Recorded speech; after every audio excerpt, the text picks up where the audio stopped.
me actually close this out. And hello everybody. Welcome back to another live stream. We're flying the Max today. As you guys can see here, oh, the delay is actually really nice. Yeah, we're flying the Max today. As a matter of fact, everything. Yeah, we're flying the Max today. It's pretty much updated. It's quote unquote better than before. So it's actually go ahead and go over to, I guess, the way I do it, because I have reset and all, I pretty much go over to XPLANE-11. So first and foremost, we're gonna go and take a look at what changed, I guess, in the UI. Like, did it get a new thumbnail? How are the new thumbnails? What liveries are included? I've not added anything, so this is pretty much well, I did fly it a little bit because, how can you not wait on such a beautiful aircraft? But yeah, it's pretty much all liveries are exact to what you'll get on the downloads. But let's actually go and open up XP11 for now, and it should open up. Yeah, it's opening up right now. Wait for that to load up. And for people watching, who do we have in chat? Killer Skunk Niner. Welcome to the stream. Hope all is well, my friend. And yeah, we are on our way to. I guess yeah, it's not loading. Wait for it to get up. I think I opened the one with reshape. Okay, there it is. I should probably name it explain reshape instead. But that's just that. And three people liking. That's great. That's great. Today's flight plan. When that loads, it's loading right now. Okay.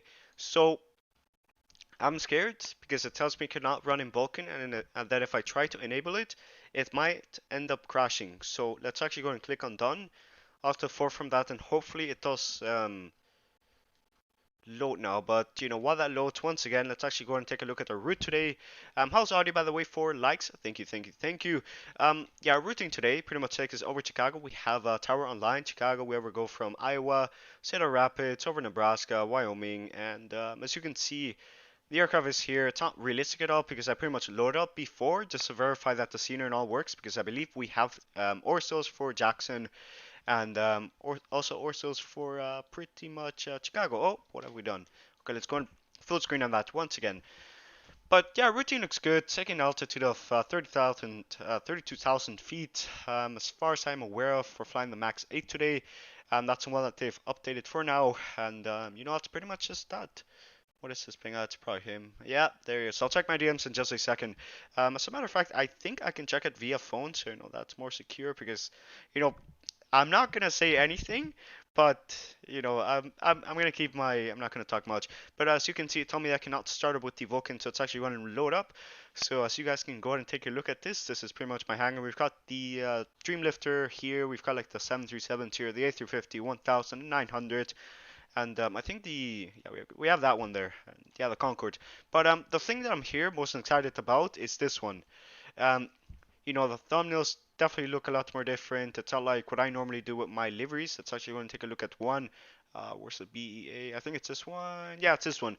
Where I pretty much just like grab it, I put it in I think an image software, and then I pretty much make out the lines. So I put the aircraft there.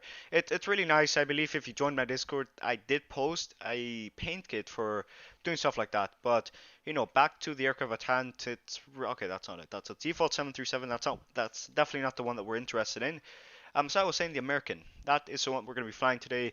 Definitely you can tell that they went for a good format for the base liveries. They pretty much have the image here, airline there, registration, and the aircraft there. Assuming that they're going to keep that. Okay, that's not good. Stormy, match real weather conditions. Yeah, that's not great at all. I'll load up K or D. I think the place where I'm going to load up will be, I think American Park's around here. So it's actually, okay, so I remember going here and then vacate. Okay, yeah, we'll take this exit. So Kilo 2 will be our gate for today. Time is set to real. Engines running, weight and balance. We'll get everything up and running in the EFB, and we'll start a new flight. That is pretty much what's going on. As you guys can see, this is a beautiful, beautiful Norwegian 737 and Freddie Mercury. Man, I can't believe he died. How did he die again? Because like he was part of Queen. They were like really good during the 70s, 80s, and I think he died in 92. It's really, really disappointing, but it's great that his legacy lives on. But yeah, just that. And we're actually gonna possibly be in a 787. Well, when will we be on the 787 again? Because I want to get more trips in the A350. But I don't have any ideas. Like I've got like a bunch of trips planned out in the Caribbean. I think I'm flying from Caracas all the way over to. I think we're flying to Guadeloupe. Like we haven't been to Guadeloupe and those places around there in such a long time. So possibly go over there. So loading aircraft, extra aircraft, 737 Max. I don't know how long it will load because I know what people normally tend to do is that they pretty much like they just have the simulator already loaded. But I really wanted to go into the aspects of what they've changed visually, that they add a 4K version, that they add new liveries, if the liveries look different. It's pretty much a lot more hands-on because you're opening up the simulator for the first time, and yeah, you don't know what to expect, and you're questioning stuff. That's why you watch some live streams where people review them before you get them. And if you want to know what this aircraft, as far as I am aware of, has gotten, it's really interesting the way that the aircraft was made. Like it was originally, it pretty much took assets and then it pretty much did something like that. But we're not going to get into that. It's a really, really controversial aircraft, and I'm glad that pretty much already so many stuff has been fixed with this. So let's go and take a look at the changelog. They updated the cockpit modeling, fixed avionics. I believe they also decided to bring up the aircraft by like 8 inches, I think. Yep, 8 inches, perfect. Remodeled the cabin, and they also added full PBR support. They improved lighting, displays. They look definitely different. Flaps vibration. I don't know if you have a vibration controller, so you know that's great. VOR ADFs on the PFD now, so I don't know if that was there before. It's telling. I'm just reading the release log here, and you do have a voice recorder. That is unfortunately not functional. It is in reality, like I'm not reading chat. Because I look chat at, yeah, I take a look at the chat in my phone, and sometimes it's, yeah. So we'll go back to the changelog, and yeah, they pretty much added eyebrow windows. I really wouldn't. Well, we'll take a look at all the features that are here, and we'll review them. And there's also web FMS support. That thing, yeah, that thing's been there for a while. Because remember, I think flying the Max before this update, but they also added gear lock override button, new pressurization panel, improved thumbnail for all liveries. That's something we already looked at. They also added a new cockpit, a new style of cockpit voice recorder with a new test button. They also added a Reiner livery. They remodeled circuit breaker panels, multiple place cards. Um, and new 2K display mapping. And as far as I'm aware of, the way you install this, let's actually go and take a look at the installation procedures while we wait for the XPLANE to load. But pretty much, you download the latest CBO, and then you download I think it's called the 3.49.15 patch, and then you pretty much mash them together. Get a file that's included in that, because now it's quote unquote a mod for the default CBO mod. So it's a CBO mod that's getting modded. So the default 737 is getting modded by the CBO mod, and the CBO mod is getting modded to become a Max. So it's really, really interesting the way they did it, but you pretty much just grab them together, and then there should be a file there. You pretty much put it there, and it should pretty much clean out every file, and then you can like drag and drop it. And I think from there it should pretty much work. Like I haven't had any issues. There was like that one time that the aircraft decided, like the flight model was absolutely terrible, and I think that was the first flight I flew from Toronto all the way over to Dallas. So it's an interesting flight. I think I landed facing south. So it's really interesting. I don't know if we had any wind shear, but the aircraft struggled. But it possibly was pilot error, but it's a Max, so it's Boeing. They've really been having issues recently. But we'll wait for it to load up, and we'll get up in the flight and everything. Flight ticket and all. My knowledge on this aircraft, it's all coming from the 737. Nor I do not know any hydraulics. Yeah, I'm not that qualified on this aircraft. So if you really want a in that system tutorial, I would suggest you go ahead and contact. I don't know. You go buy a plane ticket, and then you ask them, hey, can you tell me what you know about this aircraft? Because fellow flight simmers and fellow pilots, they're always looking to, at least simmers are always trying to look for uh, more high-end simulations. You want to have break to vacate for the A350. There's a lot of stuff that the simmers always want. But I'll wait for that to load and everything, and let's actually go and take a look at chat. I've been looking at chat, like I have my phone there, but I also have Discord, and I have to check Discord, so it's really, really hectic sometimes. But let's actually go ahead and wait for that. It should load up any second now.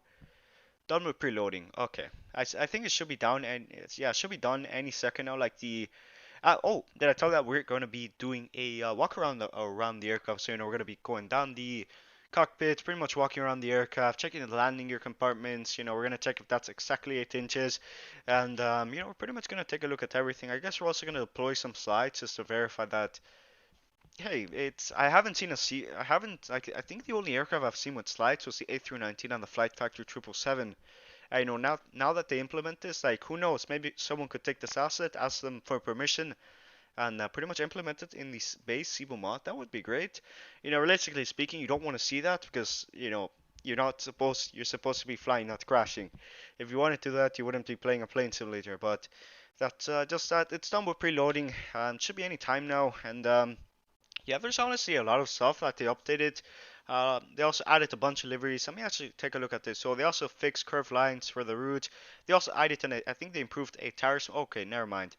That is okay, because like it goes into this what they added, and pretty much what yeah, it goes into this what they added and what SiboMod added, because it's a mod for the SiboMod, and it requires a 3, 4, 9, 15, and it pretty much improves tire smoke, improved EFB, and they have autosave, which is an interesting feature that is on the aircraft. So if you have a crash midway through the Atlantic, I've flown this aircraft. I think it was like the Dash 10 variant, and I remember flying it across the pond. I think it was from Panama to Madrid. It was really, really interesting. Never had a crash in a simulator. Like all of these Vulcan crashes, like I used to have them quite a lot, but look at that, we are pretty much loaded up, ready to go. Sorry, frames are terrible now. This is a quite heavy scenery. It is Druzwiki Design Chicago. It was free, I think, a year ago, so that's just that. I'll go and click on load preset. You guys never see this behind the scenes, but you guys are gonna go and take a look at now. Let's actually go and call the ground handling now, and pretty much that should be ready. Okay, anytime now. Please don't crash the simulator. That really, really would be appreciated. Okay, you see. Okay, there we go. We'll go ahead and clear. Okay, we'll ask for these 1, 2, 3, and 4. Drive up. I'll click on American here. I use ground handling deluxe. It's a payware add-in. Highly recommend it, although I wouldn't consider it on spec as ground handling deluxe. No, DSX. I don't know what the S and X stands for, but it's a really, really good add-in, and at least what they have for XPLANE works. And if it ain't broke, don't fix it. But let's actually go and take a look at something, because I remember downloading full ore sales for the entire route. So, okay, not for the entire route, I lied on that part, but I meant to say that I pretty much got ore sales for pretty much the departure and arrival. So that's great. It seems to have been installed. That's great, that's great. And it's honestly quite great. Let's go back here, go over to the aircraft. Let's actually go into the flight deck. I remember, I'm currently sharing my screen, so let's actually go up here. Let's go and click on battery. Okay, alright. Battery on. Perfect. We'll go over to ground power. I don't know if you can hear these sounds and all. How is sound? Please don't tell me it just crashed. Never mind, it didn't. Okay, that's perfectly great. I don't know, because I want you guys to be able to hear these sounds. So let's test this out. What if I click on this? Ground power. Does that sound? Okay, that sounds better. But yeah, let's go and start up. You can see that I did modify some stuff. You have a bunch of options in the EFP. Like, call this because like a lot of GA aircraft, like they have the option to literally be modified to hell. Like you can pretty much modify them if you want it to glass cockpit in the, I don't know, GA plane. You can do it. I would consider this aircraft to be able to do that. But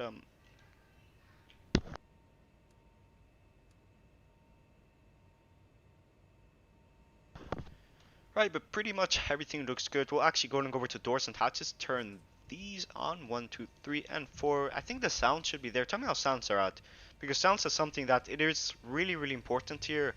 Yeah, that's pretty much just that. So I think sounds should be alright. They seem alright for me. So we're gonna go and work out on that. But pretty much everything looks ready. You can see how they pretty much decided to pretty much. I think this used to be full, so you can tell that the iPad has been flying. So we'll go over to home. We'll go over to the EFP options and all.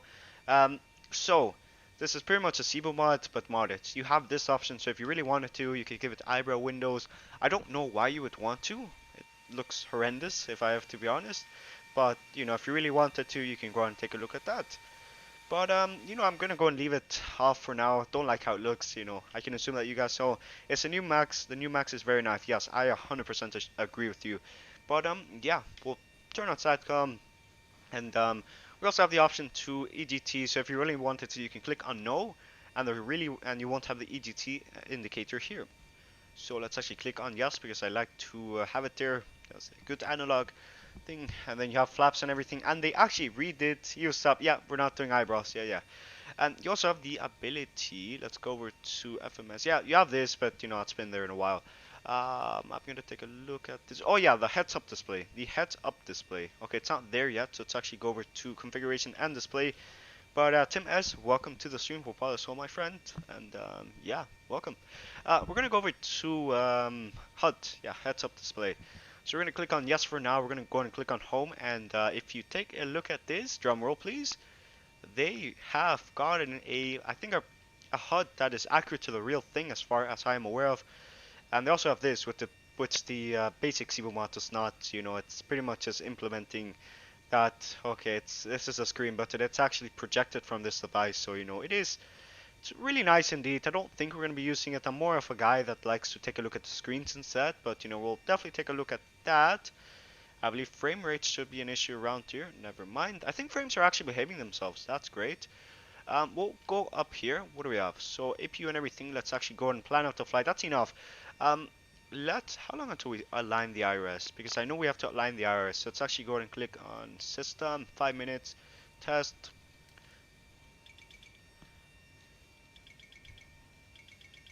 This is a lot of stuttering. The stuttering is okay. Let me actually, because like I'm pretty much showing you my shaders at the moment. So let's actually go ahead and turn this on. And that should do your trick. Yeah, pretty much that should be better, but we'll go and test it out, and it should be there.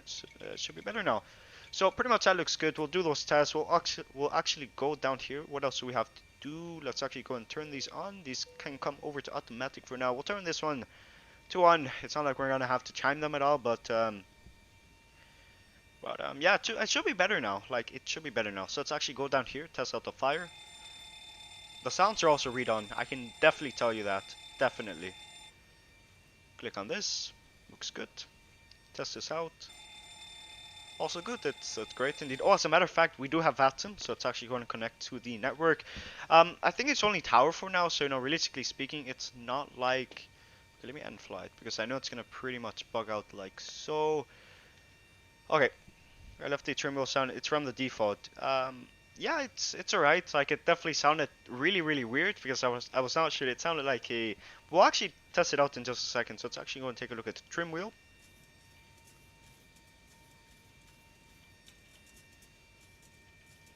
I honestly like it. Like it definitely sounds.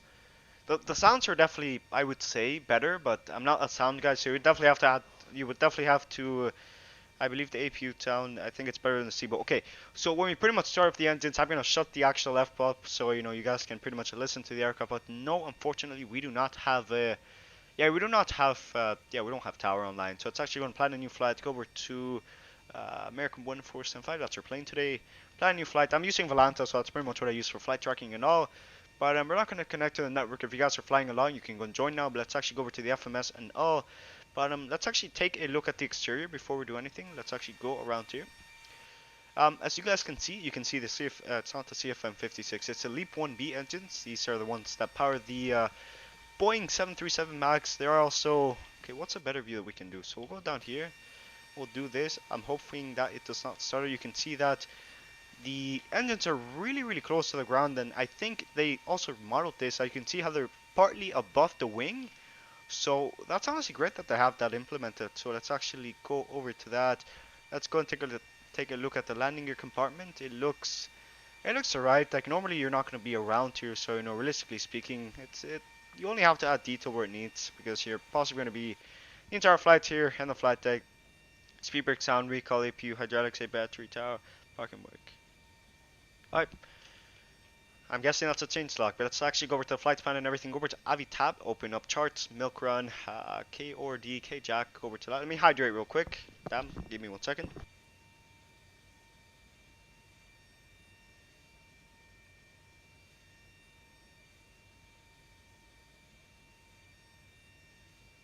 Alright, pretty much everything looks good. What we're routing for today is K or D to K jack, so we'll go over to that, K jack. And this aircraft does in fact have, I think it's called Web FMS.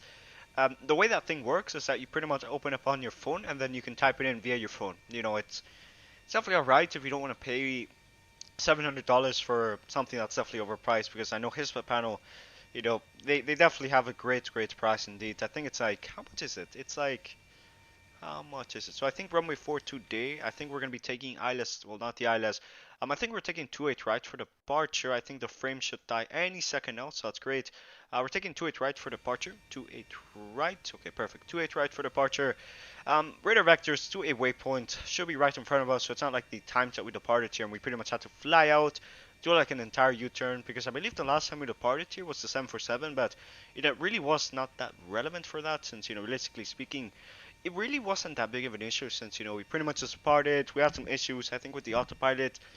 And you know, it's a nice flight, really was. And then we direct to Mikey. Sounds like Mickey. Mickey seems nice. Take off and everything. Direct to Money. Okay. A lot of waypoints here, and they sound really weird, so that's just that. Direct Ayana. That's really interesting. Really interesting waypoints. Like, who comes up with these waypoints? They're so weird. It's not like stuff that you'll come up. Like, I know sometimes if you fly around Orlando or some other place, you do pretty much know what they're referencing, but sometimes they don't. So I'm assuming it's a VOR, and there's no. Yeah, it's definitely a VOR. So let's go back here. I think it's the Fort Dodge. So it's AN. Okay, so it is the Fort Dodge 42. There you go. Normally the first one, so you know we're gonna go and get that up and running. Um, as I was saying, let's go over to FOD Alpha November Charlie, and then it's Delta Delta Yankee. So many directs. Don't we have any airways? It appears they do not want us flying airways, but I guess that's what they want. So then it's Delta November Whiskey, Delta November Whiskey, Delta November Whiskey, and then it's direct to the airport. Alright, that's great. ILS, do we have any approaches here? We have the... I'll take ILS Zulu 19er. Transition is Tokut. We do not have to worry about that. We'll execute that. We'll actually try to plan out an interesting approach because, you know, it's definitely really mountainous. Scenery looks really, really nice indeed. But hopefully, since I believe the last live stream we did was... Oh, no, that was the Concord one. Then disregard that. But, you know, I'm just going with this because pretty much what ended up happening was that the runway, it pretty much had, like, it said adios. It didn't want to say anything to us, so it just left.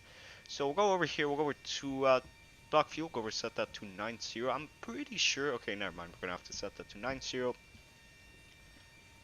9061. Fuel should get loaded. We'll go over to the payload and everything. Get that up and running. Payload today is 19.4. 19 and 0.4. Great. 19.4. We'll go over to fuel balance. Yeah, you can also hear that when you call the push, the guy that pretty much Captain Ontario, my man. I'm not expecting to see you here, but welcome to the stream of Paul as well, my friend. We're flying the 737 version 5 Max today from O'Hare over to Jackson Hole, but yeah, welcome to the stream of Paul. I'm hoping that all is well, but yeah, the sounds are definitely redone. You can see how pretty much the fuel and everything is redone, so you can see how if you call them up now, it sounds different. So it's definitely a lot better now that Seabobot adds, I think, more. It sounds different. We're gonna leave it at that. Take yaw dampener coming up. Looks good. We'll set this to bow so we don't have to worry about it. Okay, we'll set it to the left and then to the right. It makes life definitely a lot more easier.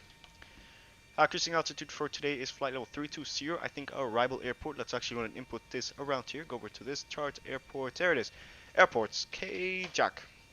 It is okay. It's really high up, so you know we're definitely gonna have to account out while landing and departing. But we're not departing today. If we get okay, I don't want to put any milestones because I know literally every single person I know decides to put like, oh, what screen am I sharing? Okay, that's a great screen. Yeah, pretty much what ends up happening is that everybody says, okay, if we reach 215 by the end of the stream or something like that, we'll fly an extra leg. And 212, I'm assuming that was you, Captain Ontario. Thank you. I'll show you up to your seat. Your seat should be right behind you. You can pretty much take whatever seat. As a matter of fact, no, you are the special visitor in the cockpit. So if you can take the jump seat, you will be able to pretty much take a look at what I'm doing right here the entire flight. But whoever just subscribed, thank you. I'm assuming it's Captain Ontario. Thank you. We're trying to reach 300 by the end of 2021, but that's enough rambling about goals and stuff. But let's go and set the squawk to 2000. That should do a trick. I'll go back up this. So the altitude there is 6,400 feet. So it's actually going to set this to 645. Yeah, 64. Okay, it's right on the dot. Perfect. 64. Okay, so 64. Okay, there it is. 64. Okay. There you go. That looks good. Wait for the iris line. Fuel and everything should get loaded. We're also gonna plan out our departure out here. So the plan is we're gonna go over to better pushback. Pre-plan the pushback. We are going to. Okay, this is a little bit tricky. So what is the plan here? So the way things are looking, I think we're gonna have to pretty much do like a U-turn here, and then pretty much just try to get on this, and then pretty much we'll just go over to that. That works for me. Definitely works for me. Okay, looks good. Everything looks good. We'll go over to set our QNH. Our QNH at the moment is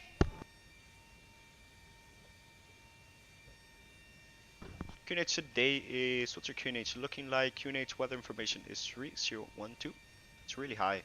but it's definitely nothing in. Okay, it is. Okay, 3012. That looks.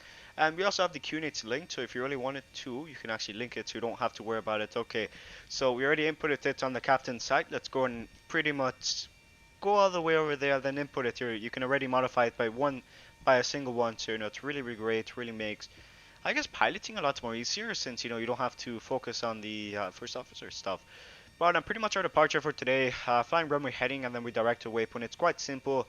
Definitely done this really, really done it too many times if I have to be honest. Really, I would want to be on a star, but it appears to me that every single time I fly out of here, I haven't had the opportunity to fly at a star like I've no a SID. SID. The star is the one that arrives you into the airport. But yeah, I haven't I haven't departed via SID before, as far as I'm aware of. Okay, flight director is coming up. LNAV, VNAV, not coming up right now. We'll actually go over to fuel and everything. We'll wait for that to get loaded up. So we have around we have 2.9 tons of fuel. Metric, by the way, until we get ready. Flight level for today is flight level 320. Tier free weight 62.5. There we go. Go back to our flight plan, charts and everything. Go over to K or D, K Jack. Cost index for today is 5. It's always 5. Why is it always 5? I think Simbrief really likes 5. It literally always is 5. So set to 5.8. Wait for the fuel to get loaded. Reserves. Good old calculator, is it? So 2 point. Okay. So it's okay. Damn it! Don't you just hate it when you can't do math? But we'll just set 3.2 instead. Yeah, 3.2 should be good because if you get 5.8, you add 2 and then 3, that makes it 9. We're definitely missing out on like 61 kilos of fuel, but definitely shouldn't make that big of a difference since we are taking excess fuel, and it's likely so because weather, as you guys saw what we were loading up there, it was really not looking that good. So it's honestly quite great that we took advantage of that, and better safe than sorry. Really is better safe than sorry. Top of climb temperature is minus 46. You're supposed to set the cost index in Simbrief. It depends. Like I think I set to automatic, and yeah, I always set it to automatic. Like sometimes it just calculates everything. I'm not too sure because you're talking about at least the virtual airline that I know you fly for. So that might be just that. So click on N1 limit, 26k, climb 1, take off, flip flaps 15. We're not gonna enter the V speeds for now, at least since we still have to wait for the fuel to get loaded. But let's actually go over to ground handling. Go over to this, say goodbye. Okay, goodbye. We already have the catering up and running. We'll go and click on that. We'll go down here, we'll go over to ground services, we'll close these, we do not need them anymore. And we'll start up the flight leg. I definitely gotta tell you, my frames are absolutely terrible, and I do take full accountability for that. I'm really, really sorry about that. It's telling me 25, 24 frames, like I don't know if it's a scenery. Like I've arrived here multiple times and frames were really not an issue, but I'm definitely gonna tell you that this scenery really, really is good. It's just wakey, and it was also free for like a while, so highly recommend it if you want to buy scenery. And I think it's got an interior. That's freaking cool. Well, it's not a full interior, but you get the point. Really do. But yeah, it's honestly great. I fly into Chicago more than I really want to. I think this aircraft is based out of Chicago. I'm not flying for a virtual airline. Um, but yeah, that's just that. The interior looks so good, and the way you look at it, it makes you feel like you're at the actual airport. So it's honestly quite great. So let's turn on meters for now. Fuel and everything. We'll wait for that to fully get loaded. We'll go over to payload and everything. Payload. We've got around 600 kilograms of fuel to get loaded. I'll actually start up the ape now. We're not going to start it up yet. I think everything should be ready. We'll go over to. Okay, just tell me that the passengers are ready to go. So let's actually go and click on fasten seatbelt signs. And we should be pretty much ready to go. We'll set this to ground. I forgot to set that to ground. It really does not make any big of a difference because the voltage is it's on deck 2. But realistically speaking, you would set this to ground. I literally just saw flying with big earn, and then I was like, okay, if that's how I do it in Southwest, I guess I'm gonna implement that into my procedure. Let's actually turn on trim air. We're taking some. It's summertime, and I think it's cold around Jackson Hole, and people. Okay, fuel sorted. Great. We'll go over to that, and we're pretty much ready to go. Turn on our fuel pumps 1, 2, 3, and 4. APU. Oh, I forgot to mention this. While the APU gets up and running, let's actually go and hear out the APU. Okay, I'm going to shut up now, so you guys can go and take a look at the APU.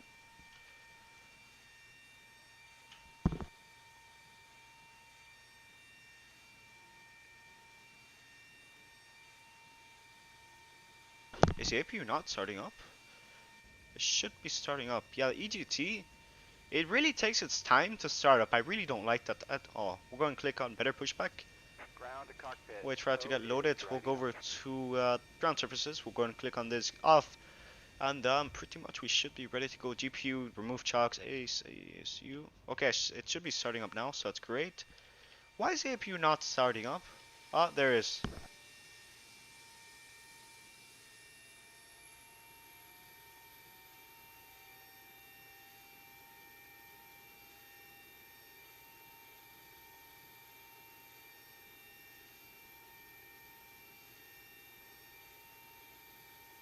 The Maxes aren't supposed to have the APU EGT gauge.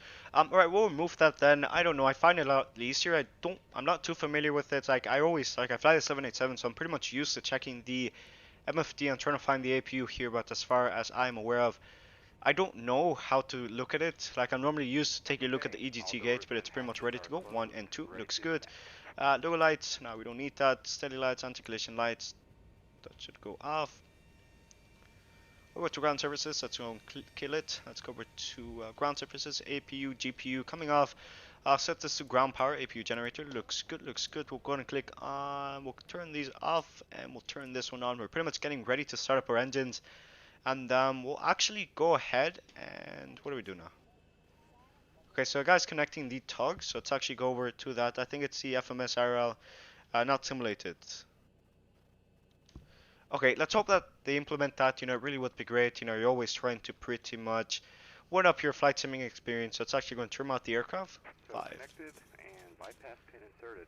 Release parking brake. Okay, everything looks good. APU and everything looks good. We have dual bleed. It's not like it's going to kill the aircraft. But, you know, it's a little bit disappointing that the APU EGT gauge is not there. But, you know, we're going to trade something. So instead of having the EGT, we're going to turn on the eyebrow windows. I'm kidding. We're not doing that. We're going to go over to, where is it? There it is. Oh, there it is. Let's actually go on home. APU is pretty much ready to go. So let's actually go and click on this. Go ahead and click on engine 2. And let's go and listen to these beautiful, beautiful Leap 1B. Yep, listen to these.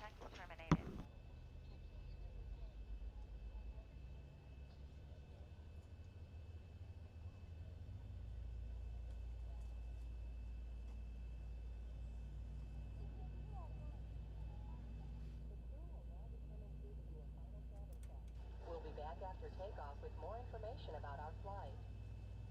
Thank you for your attention and welcome aboard.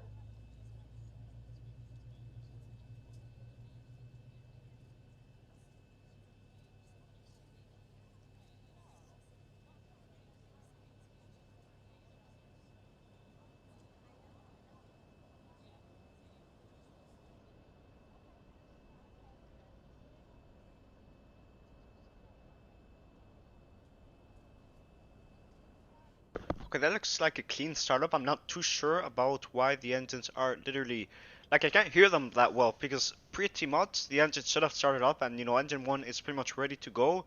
Engine number 2 correction, but I don't understand. Shouldn't it have, okay, that's fuel temperature, that's great. Yeah, shouldn't it, okay, let's actually listen to it now. Yeah, you can't listen to it. Let's try this view.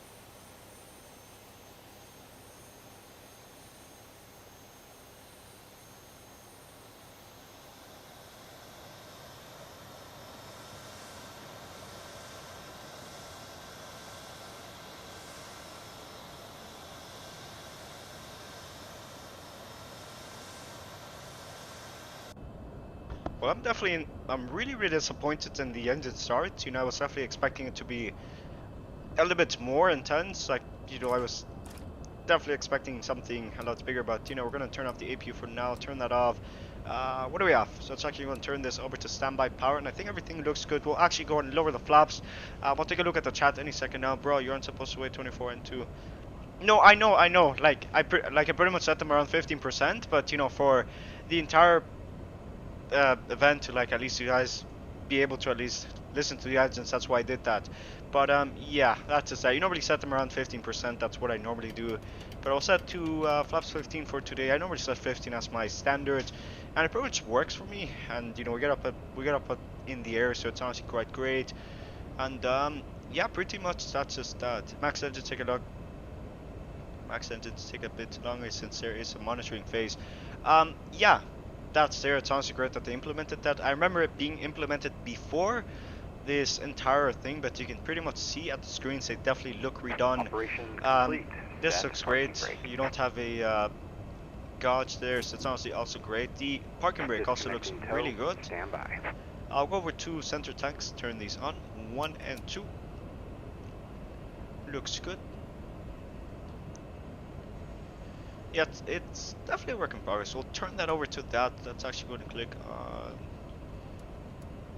info. Yeah, you have this, so I think they're actually planning on maintenance. I don't know. Let's see. Right, pretty much that looks. We'll take a look at everything while in flight. Let's actually go and click on info. No, click on engine. Engine looks good. We'll turn it over to VNAV. I'll set to like our V speed, which is 144. So we'll set to 144, which is our V2. And the departure today is a runway heading, so we'll set this to 280. 280 looks good.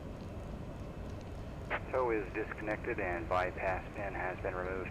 Hand signal will be on the right. We'll see you next time and have a great flight.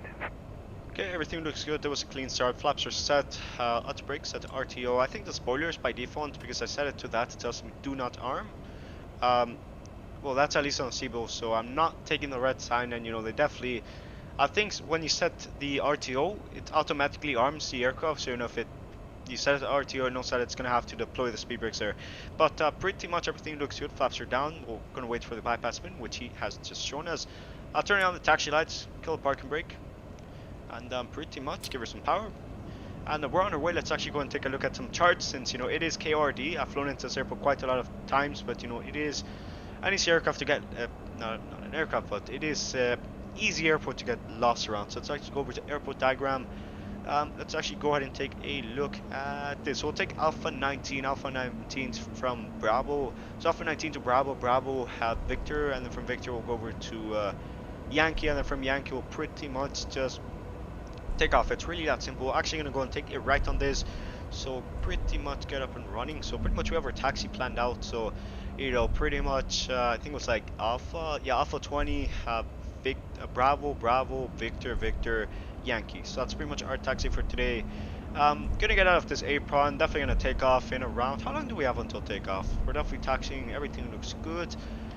It really is an interesting aircraft. You know, it's definitely got like the new engines. It's definitely an upgrade, but you know it did have its issues while it was in development, and you know it did cause the unfortunate loss of aircraft of the Ethiopian aircraft on the Lion Air because of the MCAS system. Which you know, if it didn't, it's great that this aircraft, I think they fixed it, so you know MCAS should be not an issue prevalent in the Maxes anymore. So it's honestly great. As a matter of fact, I have actually been on a 737 Max before it got grounded. I know that's quite a statement, you know, it's definitely quite a risk, you know, people back then, they didn't think of it, like, they thought about the liner crash to be, oh yeah, it was nothing, but you know, and I remember it was, I think it was after, yeah, it was before the Ethiopian Airlines crash, so it was interesting. Like, I've definitely got to tell you this from a passenger point of view, seats were really nice, configuration was really good. That was, I think, the only flight I've enjoyed on American Airlines. Like, I have stuff against American Airlines, but you know, their Max, can't hate them, really can't. But pretty much everything looks good. I think Victor should be right ahead, and we'll pretty much get that around there. But yeah, it really was an interesting experience. I remember flying it from Miami to LaGuardia. As a matter of fact, I think the first flight I did with this exact aircraft, I think it's what's its name? It is yeah, I'm gonna call it American 1475. Yeah, I pretty much flew it from Miami all the way over to LaGuardia because that was a flight I did. My sister had like some stuff there. But yeah, in New York, so that was great. I think Victor should be right ahead, so we'll follow Victor. Actually, we'll take, I think it was like November, so we'll take the next one. Really will be a lot less turning and twisting, and you know, I would say it would be better to keep the taxiing uniform instead of clogging up stuff, because I don't know the way they did it. They do stuff around here, and as a matter of fact, if ATC does come online, which are the odds of ATC coming online are rather low and slim. And I have to check. Sorry, my procedure. Follow checklist. My oh yes. Okay. I'm sorry, because I have to help out a lot of stuff. This guy, he showed me some interesting stuff earlier today, and I gotta help out this guy. Okay, it's really, yeah, it's busy stuff. But yeah, we're going to take a left here on Victor. I think this is actually Victor. No, it's November. So we'll continue on November over to Yankee. Yankee 28 right, and we depart. Really is an interesting flight indeed. Really, you know, I normally don't fly the Max. Like, before I would literally fly the Max literally every single day. But, you know, now I've been pretty much moving over to a... 1 second. Let me close the door. The flight deck door has been open, so it's actually going to close the flight deck door. Let's actually go and verify that that's it. We're back.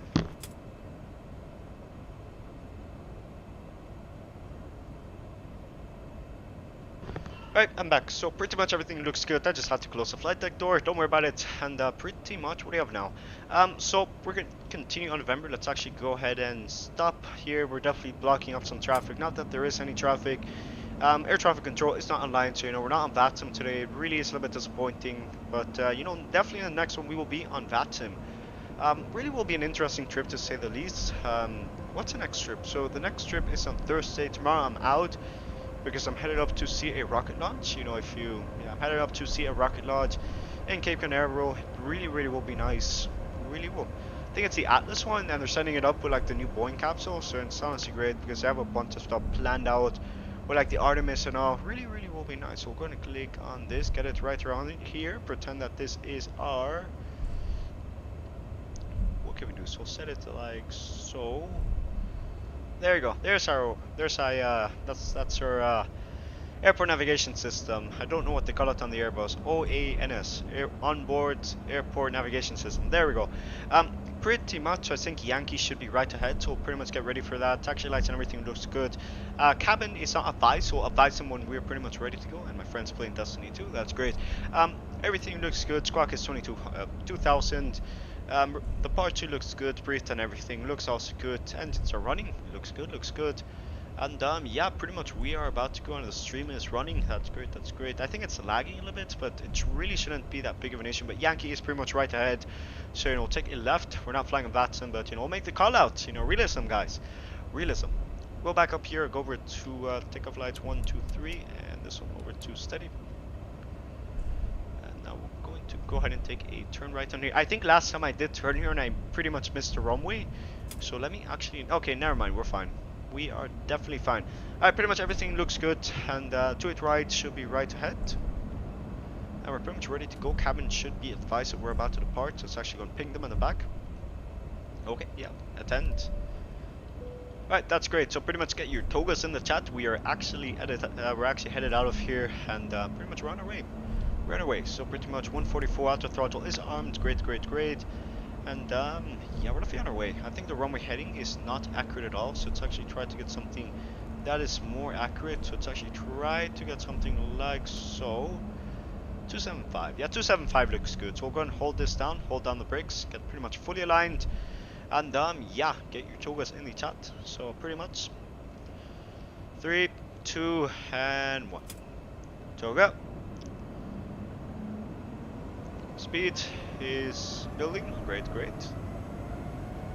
Flaps are set for departure. Also looks good. I really shouldn't be briefing this. Like, I really should have already known this, but you know, we're definitely headed out of here. And speed is positive. 50 knots. Looks good. Looks really good. Center line, we're trying to keep that. Can't guarantee it. Really is rather interesting. So find the center line. Frames are also terrible. Really are. Passing 80 knots. Great. Yeah, speed is positive. Looks good. Center line is also looking good. Wait for 120. Great. Okay, any second now. And 3, 2, 1. Slowly rotate the aircraft. And we're out of here.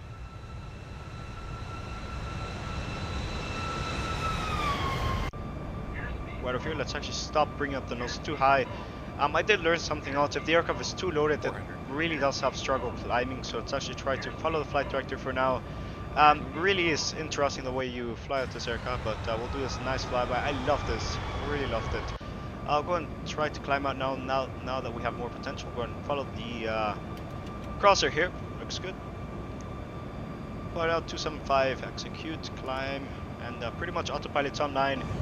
Everything looks good, and we're pretty much out of here. It was an interesting departure. Definitely was interesting. So we'll turn these off, 1, 2, 3, and anti-collision lights looks good. Frames are also dying, so that's great. What I don't get is why now.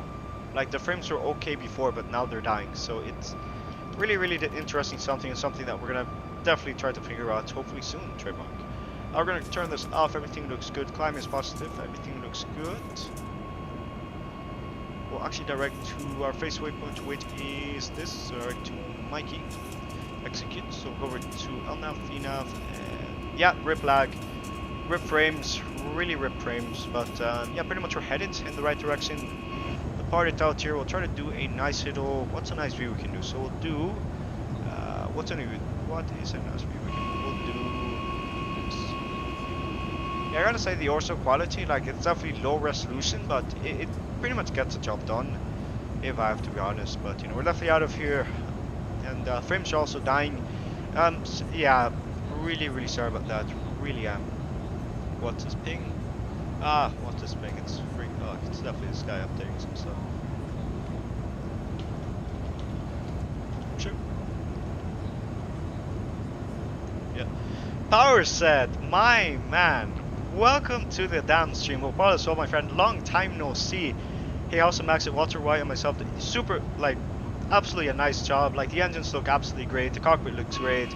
And it's really good. Really great. But, Power set, welcome to the stream. Long time no see. Yeah, it's really interesting of an aircraft. Really love it. Love the cursed high-bar windows that you guys decided to implement here. I don't like them at all. The people that watch the stream didn't like them at all. You know, that really is interesting. But power set, welcome.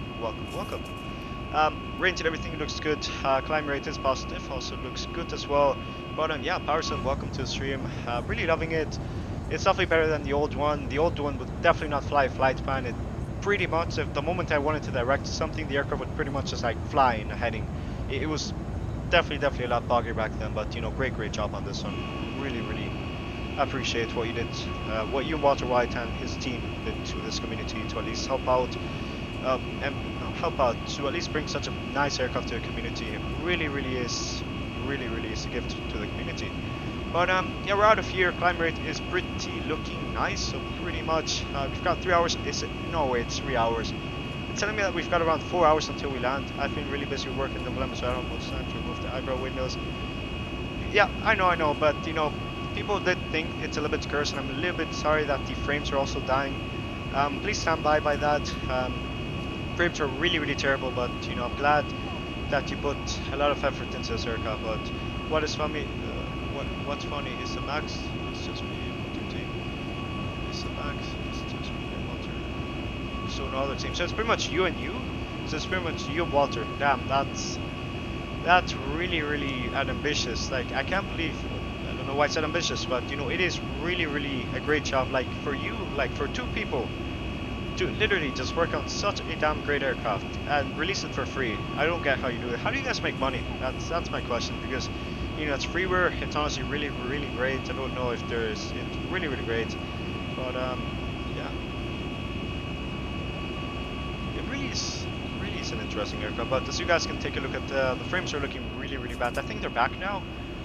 Yeah, frames look better now, so let's actually go and take a look at that. Climb rate is positive. We're actually going to go and set the QNH to standard now.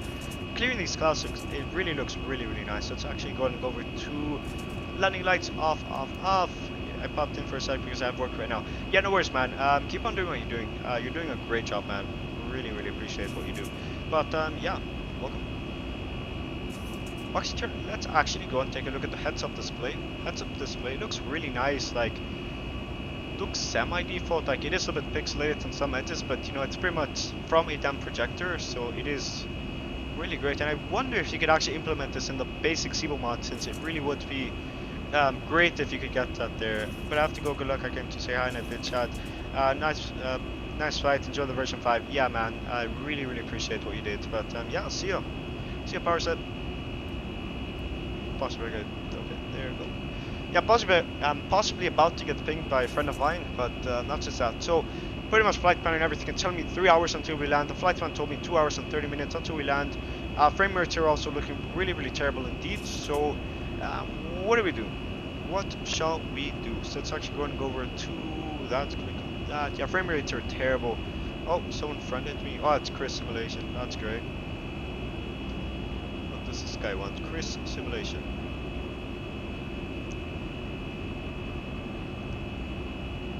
Yeah, pretty much we're on our climb rate. Everything looks good. The sound looks a little bit louder than I would like it. Jake Lewis, I know I'm fixing. Oh, it was you who messaged me. Yo. Alright, you found the issue. What was the issue, man? What was the issue? Let me know if you need anything from me, if I can help you out. More than I already did. I really would be. I like helping. But Jake Lewis, welcome to the stream. I wonder what the issue was. If you could go and spill the beans, that really would be great. But yeah, pretty much we're on a climb rate. Orsos look absolutely amazing. We'll do this view. We will do this view. Yeah, this one looks good. This one looks good. So let's actually go ahead and go over to this view. What do we do? Let's actually go and take a look at this view. This one looks good. Ah, damn you clouds. Damn you clouds. We'll do this one instead. I'll go over to that. We'll go ahead and click on XPLANE-11 and we'll clear that out. And I think it should be there now. There we go. Perfect. Okay, I forgot the fmod folder. Yeah, you want to pretty much just copy everything there and then run the file that pretty much deletes everything. Like, you know, you gotta follow the instructions there, but yeah, I'm glad you got that fixed out, and you know, I look forward to seeing you in the sky with the 737 MAX. It's honestly a really, really great aircraft indeed, and I'm also really, really sorry about the terrible, terrible frames, but you know, there are some stuff that I cannot control, and you know, I'm really, really sorry about that. But yeah, really is interesting. But yeah, I'm glad you fixed your issue out, and I hope to see you in the sky. And why is it telling me that we did a flight recently? No, I wasn't a flight. It's just probably Volanta lagging out because it happens way more often than you guys think. So it's actually direct to Ian instead, right around here, since it is wanting me to go and do this. So Iani and execute. That should give us a shortcut. The weather shouldn't be that big of an issue. It's definitely a lot more comfortable for the passengers instead of pretty much just going down there and going over to no waypoint. It definitely makes life definitely lots more easier. So let's actually go and do this view, and yeah. So that looks nice. Let's actually lower the volume just a bit for me because it's definitely extremely loud for me. But yeah, pretty much that's just that. Let me actually hydrate.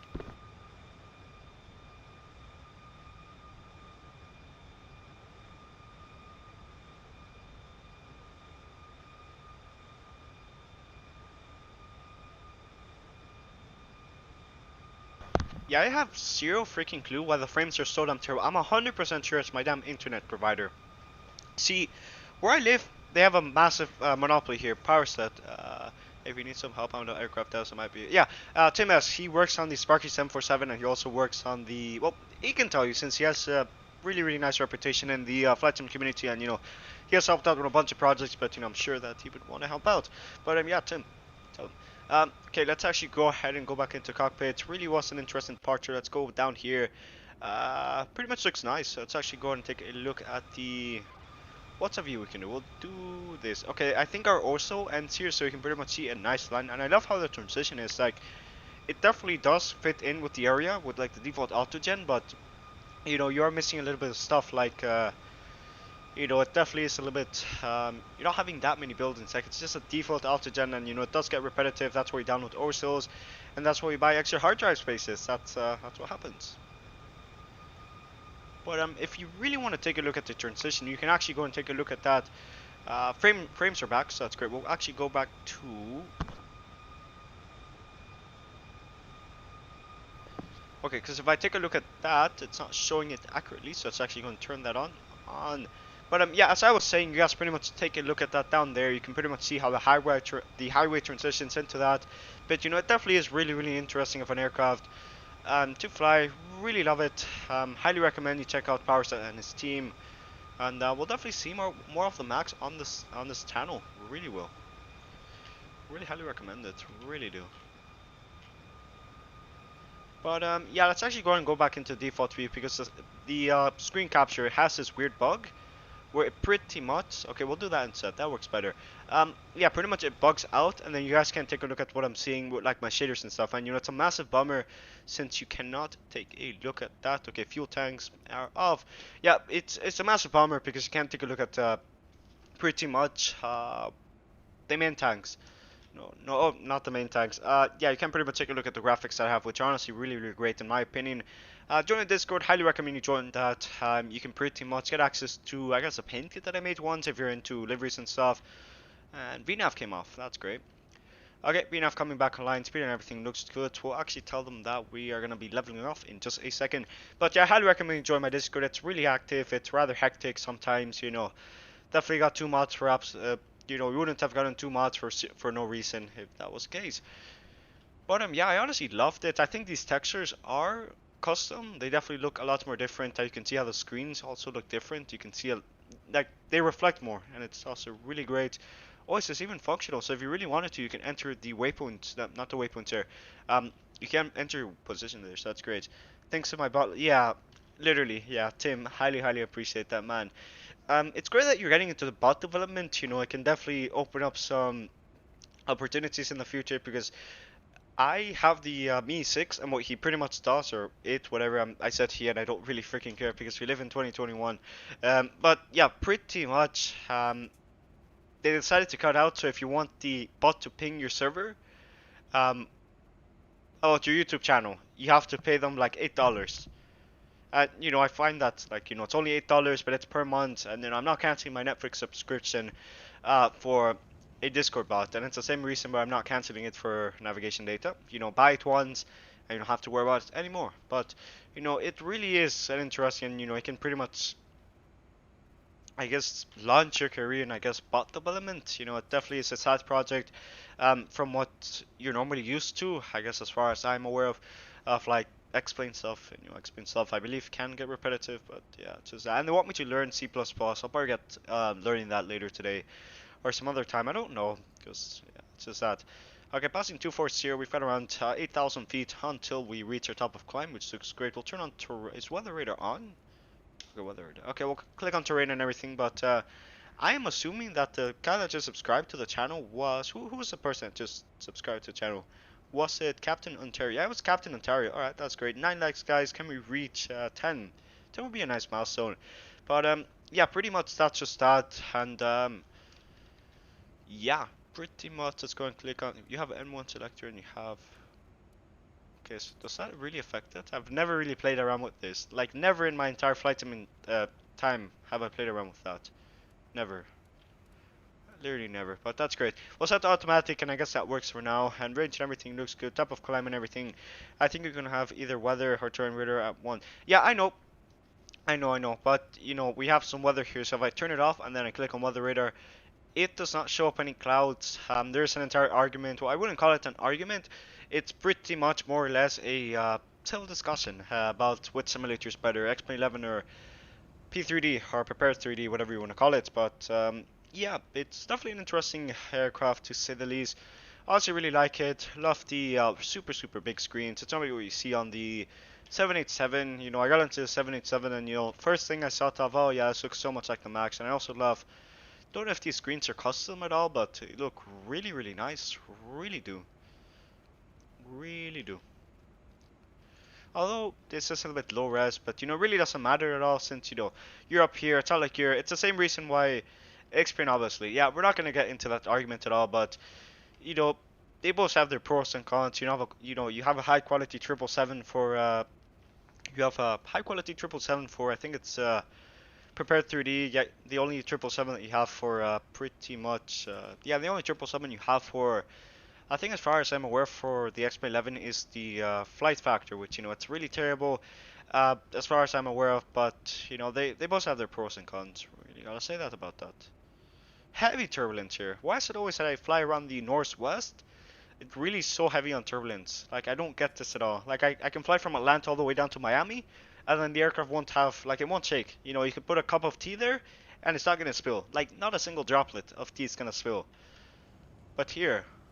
Can't even fly 5 nautical miles per hour in stratosphere studios. Yeah, but I'm talking about what we have at the moment, like stratosphere. Like it's definitely a really promising project, of course, and big up to them for making that happen. But you know, it definitely is.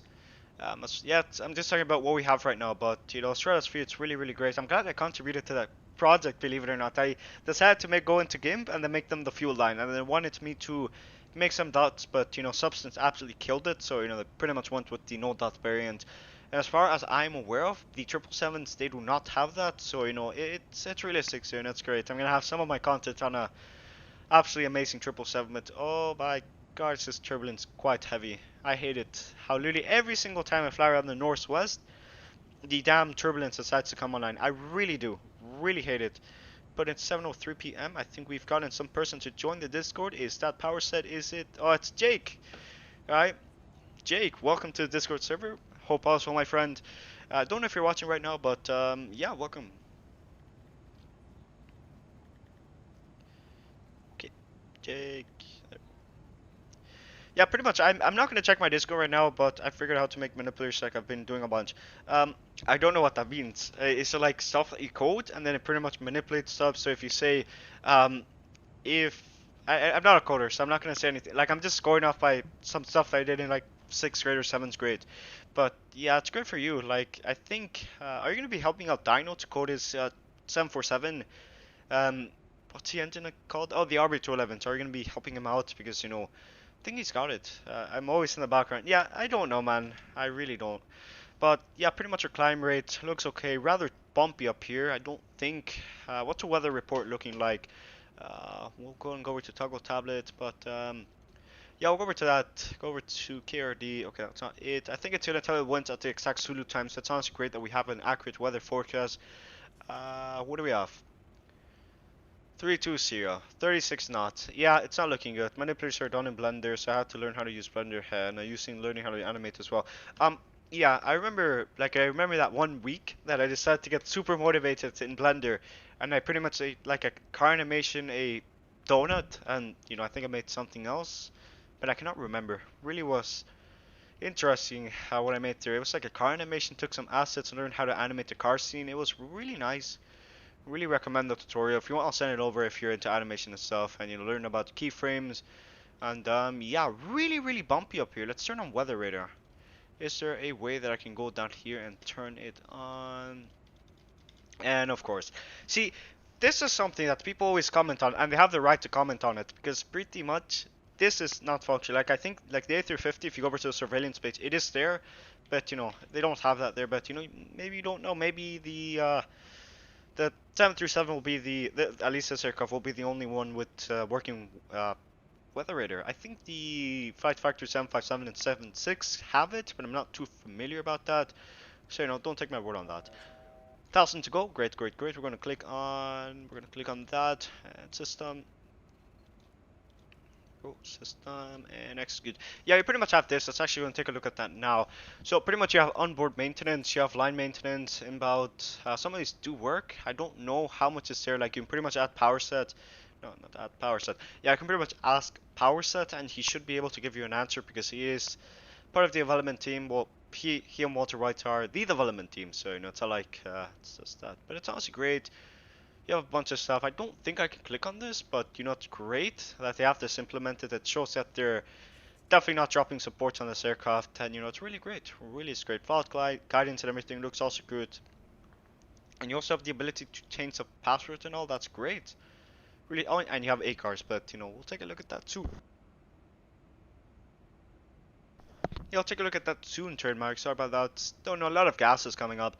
But let's actually go and take a look at that. You have present leg faults and everything. So pretty much, I think the aircraft knows if there was any fault and it alerts you here. That's great. Really is great. Really must help. And it tells you existing faults. I don't know if it carries on and you have like a file in the base aircraft that tells you this, or it's all just a placeholder for now. But descend. Engine left igniter 2 to light in continuous mode. Oh, so it is there. So it tells you the date. So it tells you engines. Yeah, but that was in January 16, 2020. So that's not accurate at all. So that's it's definitely a work in progress for now. But yeah, just let's go over to backup and recovery, stuff like that. ACARs.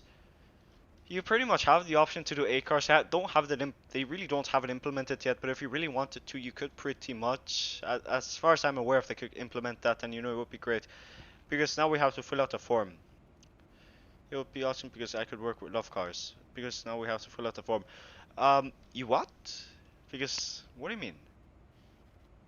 Could work with love cars. I don't remember filling out the form. Is that the time that we have to pretty much bring out the aircraft into like maintenance and you fill out everything? Like I've never really done that. Um, oh, so that one. Yeah, yeah, I know. But I've never really had the need to use that. But it's really interesting. I love how it's definitely a placeholder for now. It appears to me that I cannot type. I don't know if they would use like a mouse here. It doesn't look like they have any mouse here, so I'm assuming it's a touchscreen, or they might just manipulate it and connect the EFP there. So you never know. You definitely never know. But let's actually go over to system menu. We'll actually go back to the engine view. Turbulence is driving me nuts. It's really, really disappointing here. In the Salesforce server, yeah, I know. It's optional. I've never really done that. I've never like, yeah, I've never ever practiced for any failures at all. Like I remember pretty much. The only failures I did was the dual engine failure with the Airbus A350 and hydraulic failure. So, I pretty much, I think artificially, not yeah, what I pretty much did is turn off the engines, fire up, engines off, fuel and everything off, route if available, and start the APU if you have time. But, from then, if the landing gear wouldn't come down, landing gear, this one here, this one there. On the Airbus A350, it's different. It's right around here, but I'll take a look at that in the A350 soon. But it's really interesting, and yeah, we're definitely not gonna go and take a look at that for now, since we're at cruise. We don't want to mess around with anything at cruise because we don't want it to occur to us like happened last time we flew the Max into, I think it was like, what's the airport we flew into last time? Okay, Reagan, yeah, that one. But yeah, Reagan, we don't want that to occur to us as it did last time. But yeah, pretty much that looks good. How long until we land? So we've got 2 hours and 6 minutes until we land. We definitely saved ourselves a little bit of a headache here instead of pretty much going over to waypoint instead. So pretty much taking ILS 13 for arrival. I think 13. Okay, so it's 19er. So we'll take 19er, vacate on. Where do we vacate on? So we'll vacate on Alpha 2, and then we'll go over to the terminal, and then that should be that. Yeah, everything looks good. Let's go over to home and everything, save and everything. We'll take a look at the configurations and all. Let's actually go ahead and take a look at display variants. Some things that are new as far as I'm aware of. These I think happened before, so we'll take a look at the exterior. Landing lights, you have that. Wing registration. I don't remember seeing that in the base Cebu mod, so we'll take a look at that any second now. But yeah, that's definitely just that. So we've got yeah, how long until we land? So it's actually, instead of going to, okay, let's actually go and do an exterior view. And we'll do this view for now, and yeah, I'll be right back in just a second. So yeah, be right back. Gotta go to the restroom really, really quick, so I'll be right back.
And I'm back. So audio and everything looks good. Boeing made of weird choices with Max. Not sure whether to remove the APU EGC indicator or the numbers on the ND distance selector would link. You would think those are helpful for the pilot. I don't know. They probably just went for simplicity's sake. You know, it's definitely more moving parts. Well, doesn't apply for everything, but uh, pretty much by that I was just meaning to go with that. Okay, some guy pinged. What's this now? What is this? Why is it so late every single darn time that I go there? Okay, whatever. Yeah, pretty much as I was saying. Uh, yeah, definitely. So yeah, they made some modification of stuff like that. I think the whole removing the EGT, they should have really shouldn't have done it. Like I don't know. I really like to have the analog system, so you know, pretty much have the first officer looking at that. But you know, they probably have their choices, the reasons for making those changes. But yeah, and I'm guessing you can, as an airline, demand if you really wanted to. Okay, can you include this? That's like the same reason that, as far as I'm aware of, it's like airlines. You know, you put. It's the same reason. Try to go with this. I don't know where I'm going with this, but I'm just saying that airlines could possibly just ask the Boeing for like configurations for the aircraft, but you know, you never know. You never know. It definitely has to be a reason why they did that, but you know, we'll never know. Because like if I go over to the cabin here and I go back up here and I go over to taxi lights, turn off lights and everything, you can see that. Let's actually go and take a look at that. Yeah, I'd rather like I honestly have a preference doing this because I'm gonna say preference again. But yes, I was saying I'd rather do this. Like you can pretty much at this, so we're gonna go with Airbus. Wow, yes, that's what they're gonna do.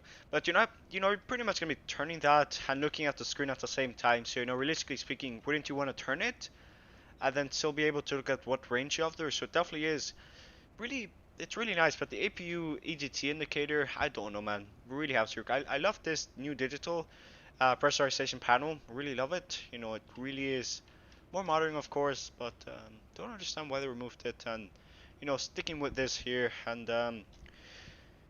that you get the bean counters to listen. Wow, wow.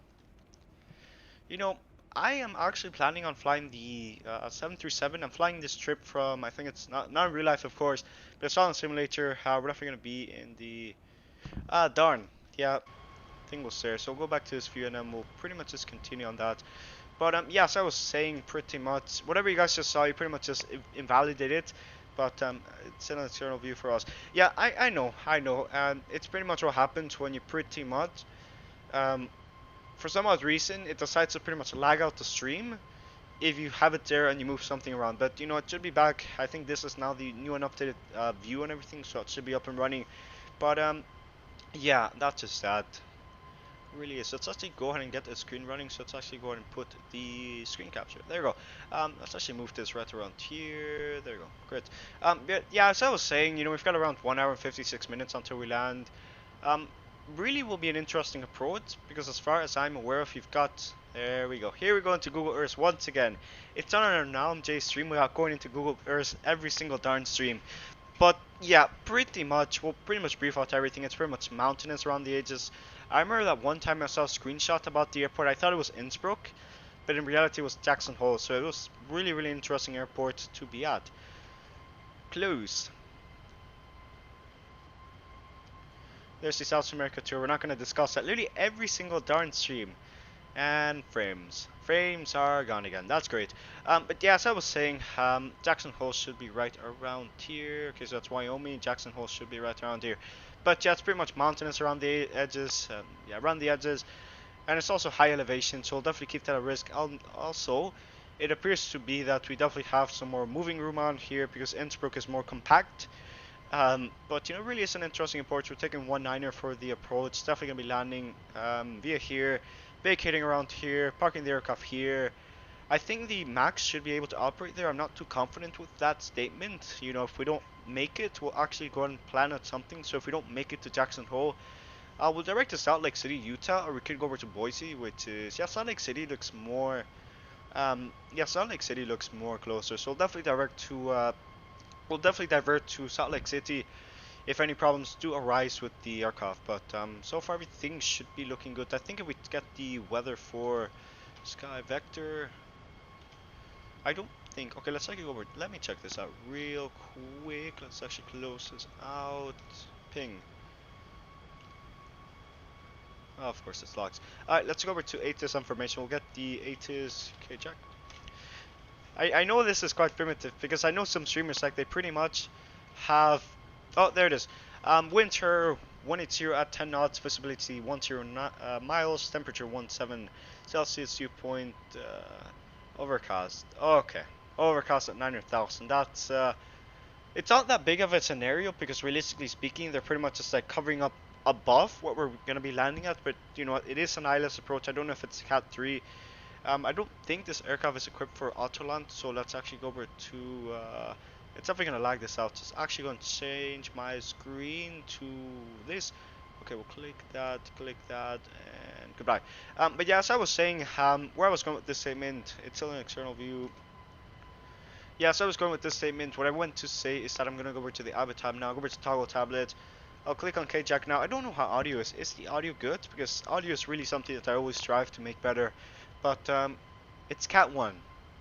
Okay, what are the minimums at? What are the minimums at? Okay, we're doing Isla Sulu. Airport, we'll get that up and running. But we really don't have to worry about the airport diagram, realistically speaking, because, you know, we pretty much land there and then the aprons here, it's like we have, it's not like we have any complex taxi stuff. It's pretty much just like that one. Like, it says Alpha. It's really super simple. But it really is an interesting approach. Do we have any interesting visuals? Let's see. We have VOR. We'll try out this VOR DME. We have this one, but it pretty much is the ILS approach. We'll just take the ILS instead. Yeah, you can pretty much see how we go from this waypoint, and we pretty much follow these mountains, go around to get on the ILS, and then land runway 19er. 8 freaking people watching, so I pretty much don't look at my phone for like 1 second, and we have 8 people watching. Oh my god, holy moly. Those that just joined, welcome. We have RNAV, RMP, GPS approaches, but okay, what if we do GPS? Well, how does this work? I've never done a GPS. Yeah, I think I've done. Yeah, I've done RMP and GPS, but I think they're trying to merge it. But holy moly, 8 people watching. Okay, let's hope that I'm not like, you know, normally you won't say this, but let's hope that number decreases, because I don't want so many people to be pretty much disappointed in my landing, because my landings are not the best. You know, they definitely could be improved. But you know, good pilot is always learning. And any good landing is one that you can always walk away from. I'm always going to stay true to that. And what do we have? So we've got... Yeah, we're definitely going to be doing the ILS burst. I don't know why I'm briefing this. I already have everything planned out. So we're just looking at other options, because I don't know. There's like a nice visual that we can do. And we'll definitely do that, but I don't know. And we don't have any arrival charts. No stars.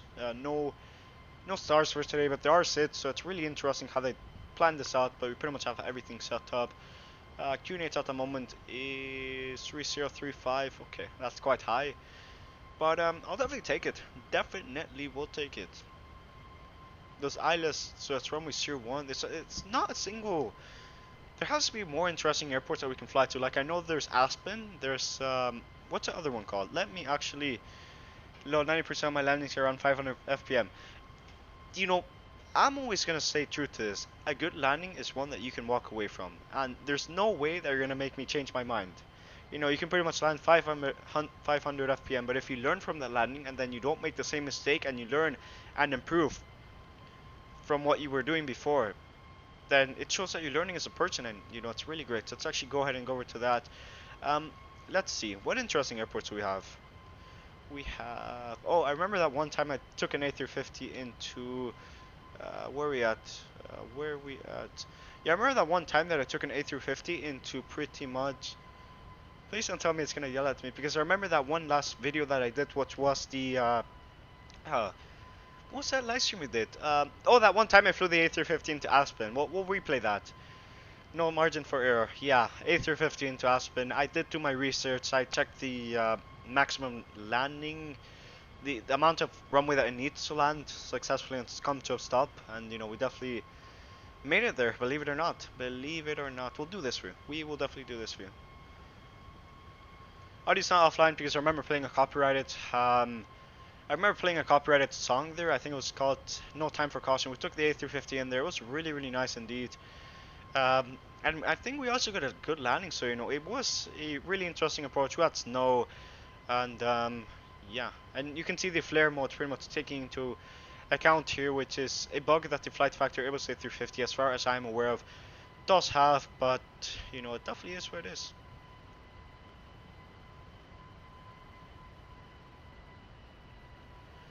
But yeah, it was really interesting of a landing. We definitely, I didn't do auto brake. I remember pretty much holding down the trigger so we can pretty much just come to a stop. Because with these type of airports, we're not taking any chances. The whole point of this flight is to like, we land. In for a few seconds, Chief. No problem, man. Hope all's well. I think what was the live stream we did? Chief. If you guys know who Chief Sim Pilot is, he is a awesome content creator. I love the content he does. He's flown the 777, so it's been that so Microsoft Flight Simulator stream. Oh no, it's a Siebel mod. Okay. Yeah, I missed the landing, so we'll definitely take a look at that after a stream, you know. But yeah, Chief, welcome to the stream. Let's see.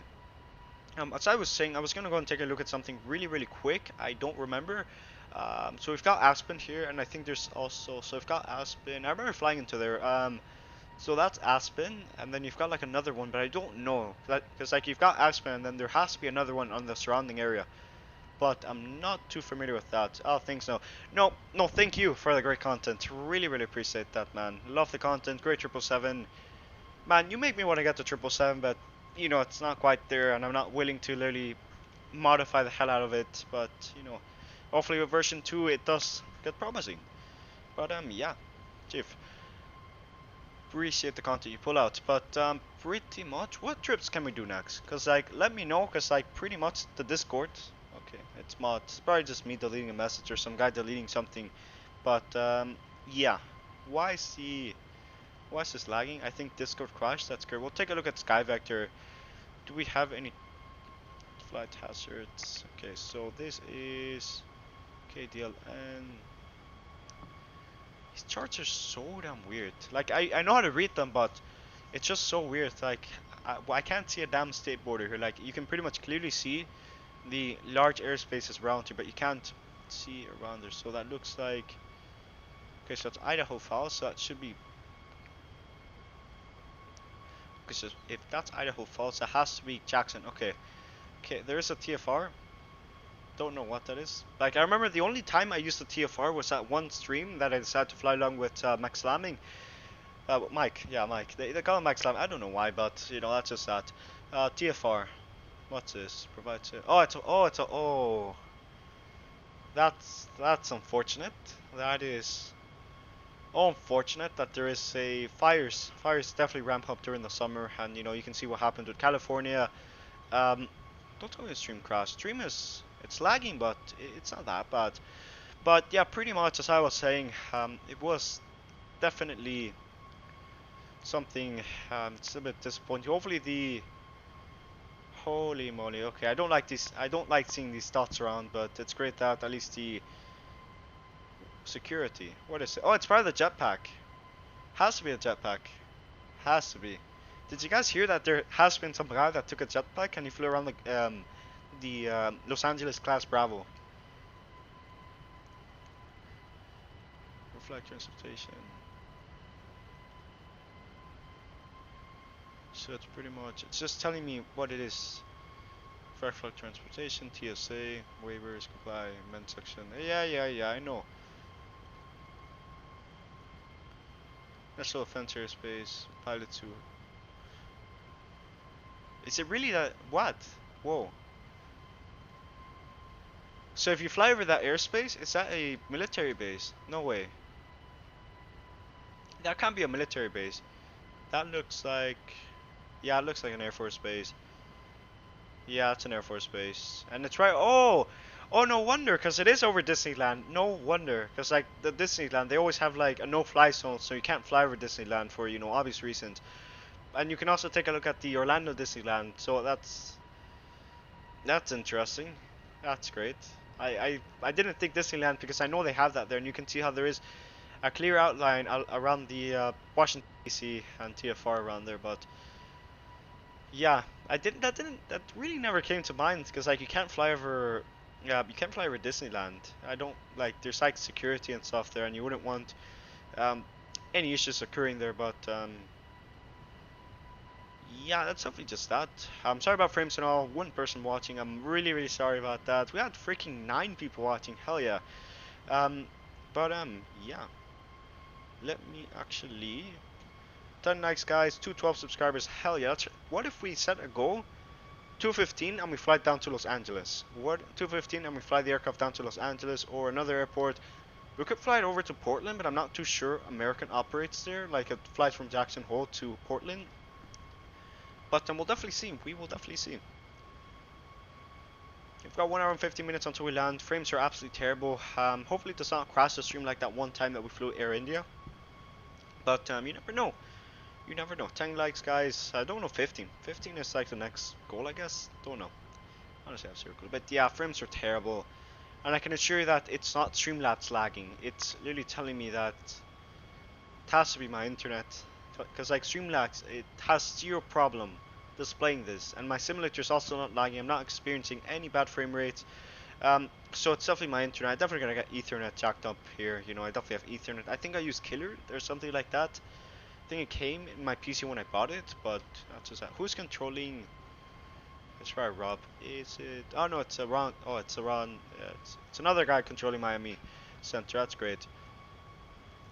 Yeah, cause like there's this guy and literally he controls Miami Center literally every single day, and then there's this other guy. He's a live streamer.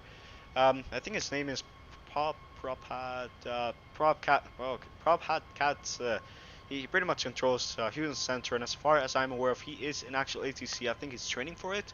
I'm giving a shout out because you know I appreciate the times I did control it there. There was that one time, and I can't forget that one time that it occurred. That I decided to pretty much descend under an aircraft.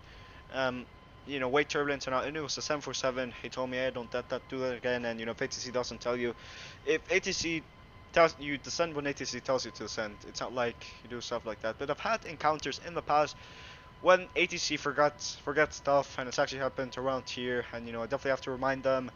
Um, Sometimes I do forget because I remember that one time that we flew into Boston. I forgot that we had landing cleared, so right on flight I was like, can you confirm that we are cleared to land? Even though I remember telling the controller the entire read back before, but you know, stuff like that is due to happen. But you know, it's not like I have Alzheimer's. It's not like I think Alzheimer's is only for old people. It might be short-term memory loss, or you know, don't focus too much on stuff.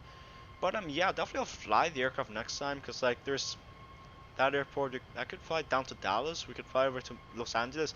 Heck, we reach 220 and I fly down to Miami.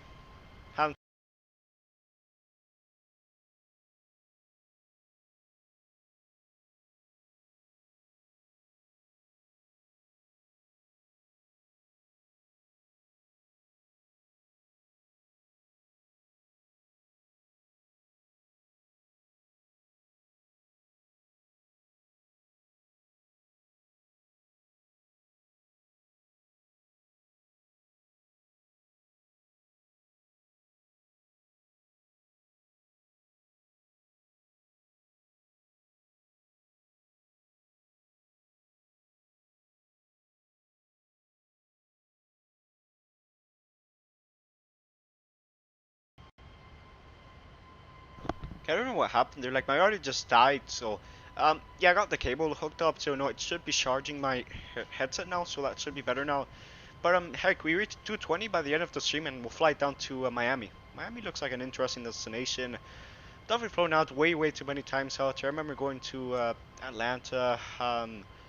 It was a really Miami. I think I used it as my hub for I guess destinations into South America, even though the furthest I've gone into South America was Colombia, but you know, Colombia's in South America, so I'm gonna use it. And we have those trip, like you know, that one trip I did fly from Sao Paulo to um, Santos Dumont, which is really an interesting airport, really interesting protest. I also decided to live stream it there, so you know, you should be able to.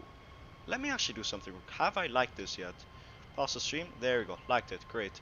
Let me actually go over to this your channel and all. As I was saying, okay, where are we at? So pretty much as I was saying, yeah, we flew the aircraft in the Santos Dumont. I suggest you're not. So how's the version 5? I'm honestly loving it. Like I love everything about it. Really recommend it. But Sejul meme guy, welcome to the stream, Popal as well. And yeah, it's really great. I'll actually give you a tour of the aircraft in just a second. So let's actually go over to, let's actually go ahead and do this. We'll turn this on, one, two, screen capture off, and I'll take a look at it in just a second. But, you know, as I was saying, it is really great. A little bit bumpy up here, so it is definitely a bit bumpy here, but you know, it really is nice. You know, textures are redone. I think the cabin is also redone. Let's actually go and take a look at the cabin. Um, really is really looks really nicely done. And as a matter of fact, a developer that made this aircraft just came along, so it was really great. The seats, I think they are default Cibomat, but you know, they definitely look okay. I don't know if this is like I'm not like I don't have everything in the Cibomat memorized, so I cannot give you a freaking pretty much fair on fair comparison. But you know, it really is a great aircraft, and it's honestly great what they did there. But yeah, it's really great. And you know, I think you got back into XPLANE-11 and you're flying a better computer system, so it sounds great.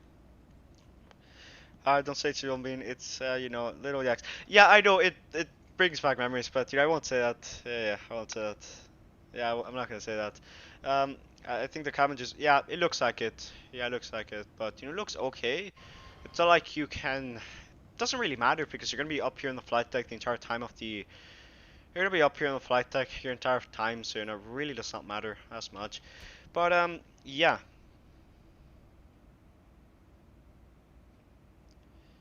Okay, I'm not gonna say that. I'm sorry. I'm sorry.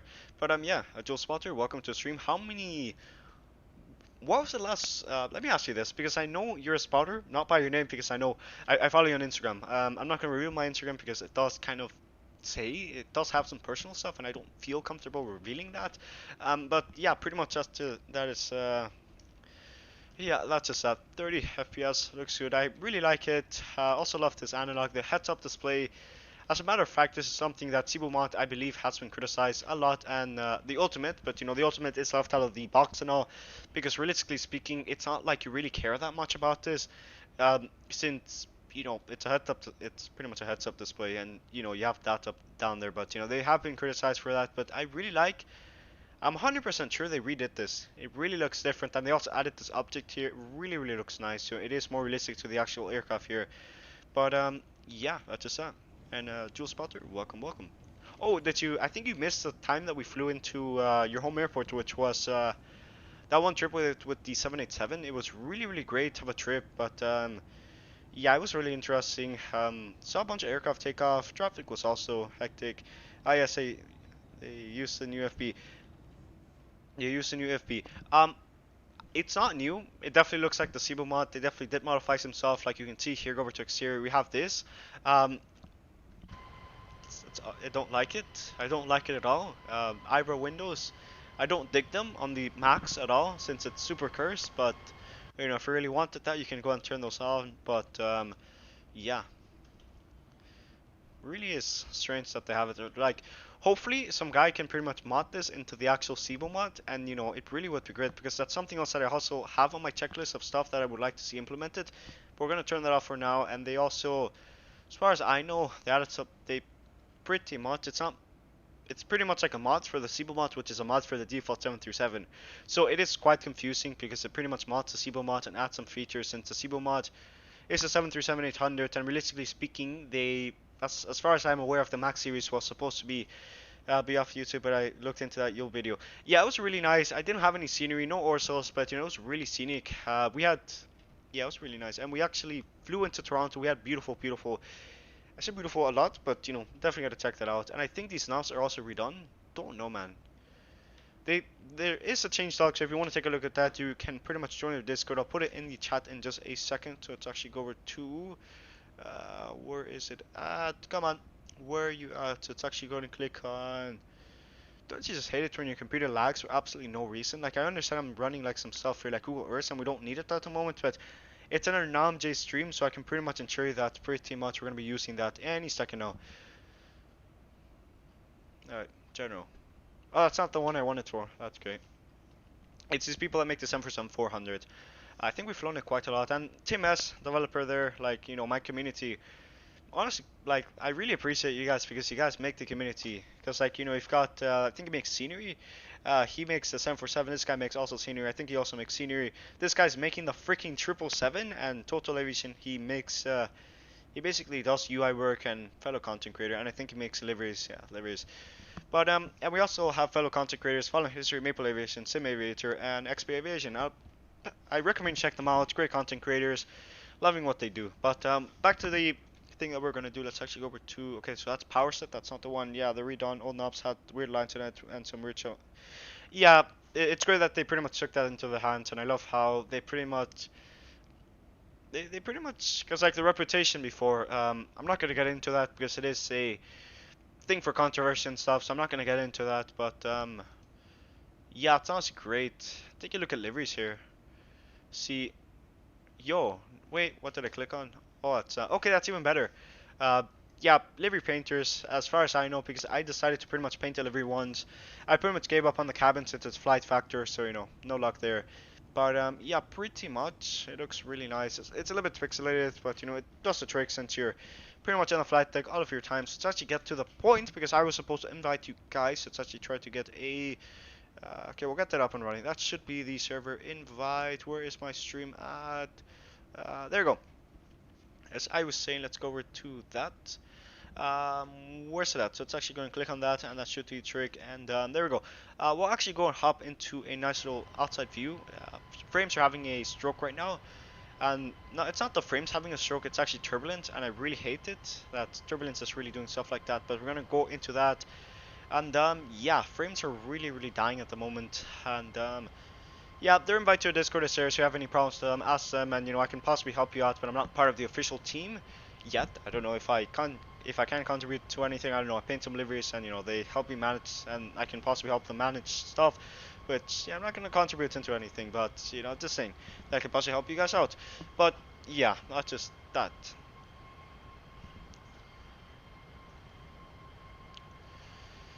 But yeah, they definitely look redone.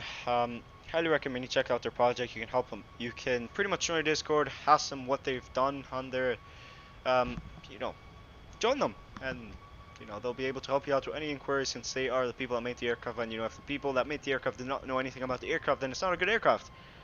It's wouldn't say it's common sense, but you know, you're pretty much talking to a pilot. The pilot doesn't know anything about the aircraft, and he's flying the plane. Um, don't know. I don't know where I'm going with this, but I'm just saying that you know they definitely, if you have any issues with that, they should pretty much be able to help you out. But yeah, pretty much that is just that. We've got around how long until we land? So we've got 1 hour and 37 minutes until we land, and you know we'll definitely land into there. Try to get a greaser into there. I cannot guarantee anything since it is in fact a it is an interesting airport to say the least. Really it's difficult, ton of approaches and all. But it looks doable. Like we're not gonna float her. We're definitely gonna try to get her there. Not worry about anything. But you know, I'll try to guarantee that we're not gonna get a good landing just to not ruin your hopes of anything. But yeah, that's pretty much that. Everything looks good. Let's actually go back into cockpit view in just a second. I just have to pretty much. Okay, we'll turn that on and go over to X-Plane. And as I was saying, we'll go back into cockpit and everything. And you know, it really is nice. Double Ascent is already into view, so it's pretty much around. Just tell me down here. So progress and the FMS, it also looks redone. The textures definitely look different than the default Cebu mod. Don't know if they redid it, but looks nice. Really looks nice. FMS communication. Oh, is this functional? Okay, never mind. It isn't. But yeah, top of Sun is in around 10101 Zulu. So it is around. So it's pretty much around in. So it's pretty much in like 1 hour. Is it? It is 01 Zulu. Zulu times here. So it's pretty much in around. Yeah, it's in 1 hour, so you know we're definitely gonna be landing there. Really will be an interesting approach. Now let's actually try to brief something out before we do anything. Since I normally don't do this, which I really should be doing more often, which is pretty much review the flight plan before arriving. But you can pretty much see the charts out here, like you can pretty much see the waypoints that we're gonna be intersecting into the approach and all. But yeah, pretty much you've got that here, and you have due north, so it's Delta November Whiskey. And then from there, we pretty much follow out this valley, enter this larger valley, and then intersect the islands, which should be around 8,000. Minimums are, they're 665. We're going to set that to the radio altitude, not to barometer, really would make life a lot easier. So we're going to set that to the radar. The radio altitude really is what we're going to be doing. But it should be an interesting landing. Let's actually go and review the airport. How much of runway do we have? So 6,300. I think if a 757 can land here, we should be able to come to a good stop here, even though the times have actually flown into Tocantins, which is I think of an airport. I think on Tocantins is an airport that is also relatively similar. MATG. There we go. Yeah, I think it's an airport that is relatively similar in runway length. So let's actually go and take a look at that. Okay, okay, no charts. And it also tells you here, I honestly really recommend NaviTab. Like, I'm pretty much sure that everybody that watches my streams, they know about XPLANE, and most of them are in XPLANE-11. But yeah, the runway lengths are really familiar. It's only like 1,000 foot of difference, but 1,000 foot can make a difference. But yeah, that's pretty much just that. We'll actually tune over to an ADF. I remember talking bad about ADFs before, but they're not that bad. But VRs are also alright. Where is it? So we've got Yukon. That's Yankton. Isn't that okay? Yankton. Isn't that like a place in GTA? I don't know. Yankton just pretty much reminds me of Grand Theft Auto 5. And what's this ping? It is probably some guy in my Discord server. Livery suggestions. Sorry, Qantas seriously 351,000. Like a lot of liveries, so I play now Russia. Okay, I'll consider it. Okay, so livery request. It's fine. This one really should be easy. Like I'm quite. Cost contest 350x you said for the flight. Yeah, definitely. But because like Fly Guy, I don't know if you're watching the stream at the moment, but I understand your request and all, but I don't understand. Like this is pretty much giving extra content. I don't understand why they would choose a 1000 though. Like there's A350-900 ULR, and wouldn't it be more easier and more profitable to move it to economies of scale, with more aircraft flying the route, not having a larger aircraft? I don't know, man. I just feel as if an A350-1000 is not that good as a ULR, but you don't know what they're doing, what they're cooking up there in Toulouse.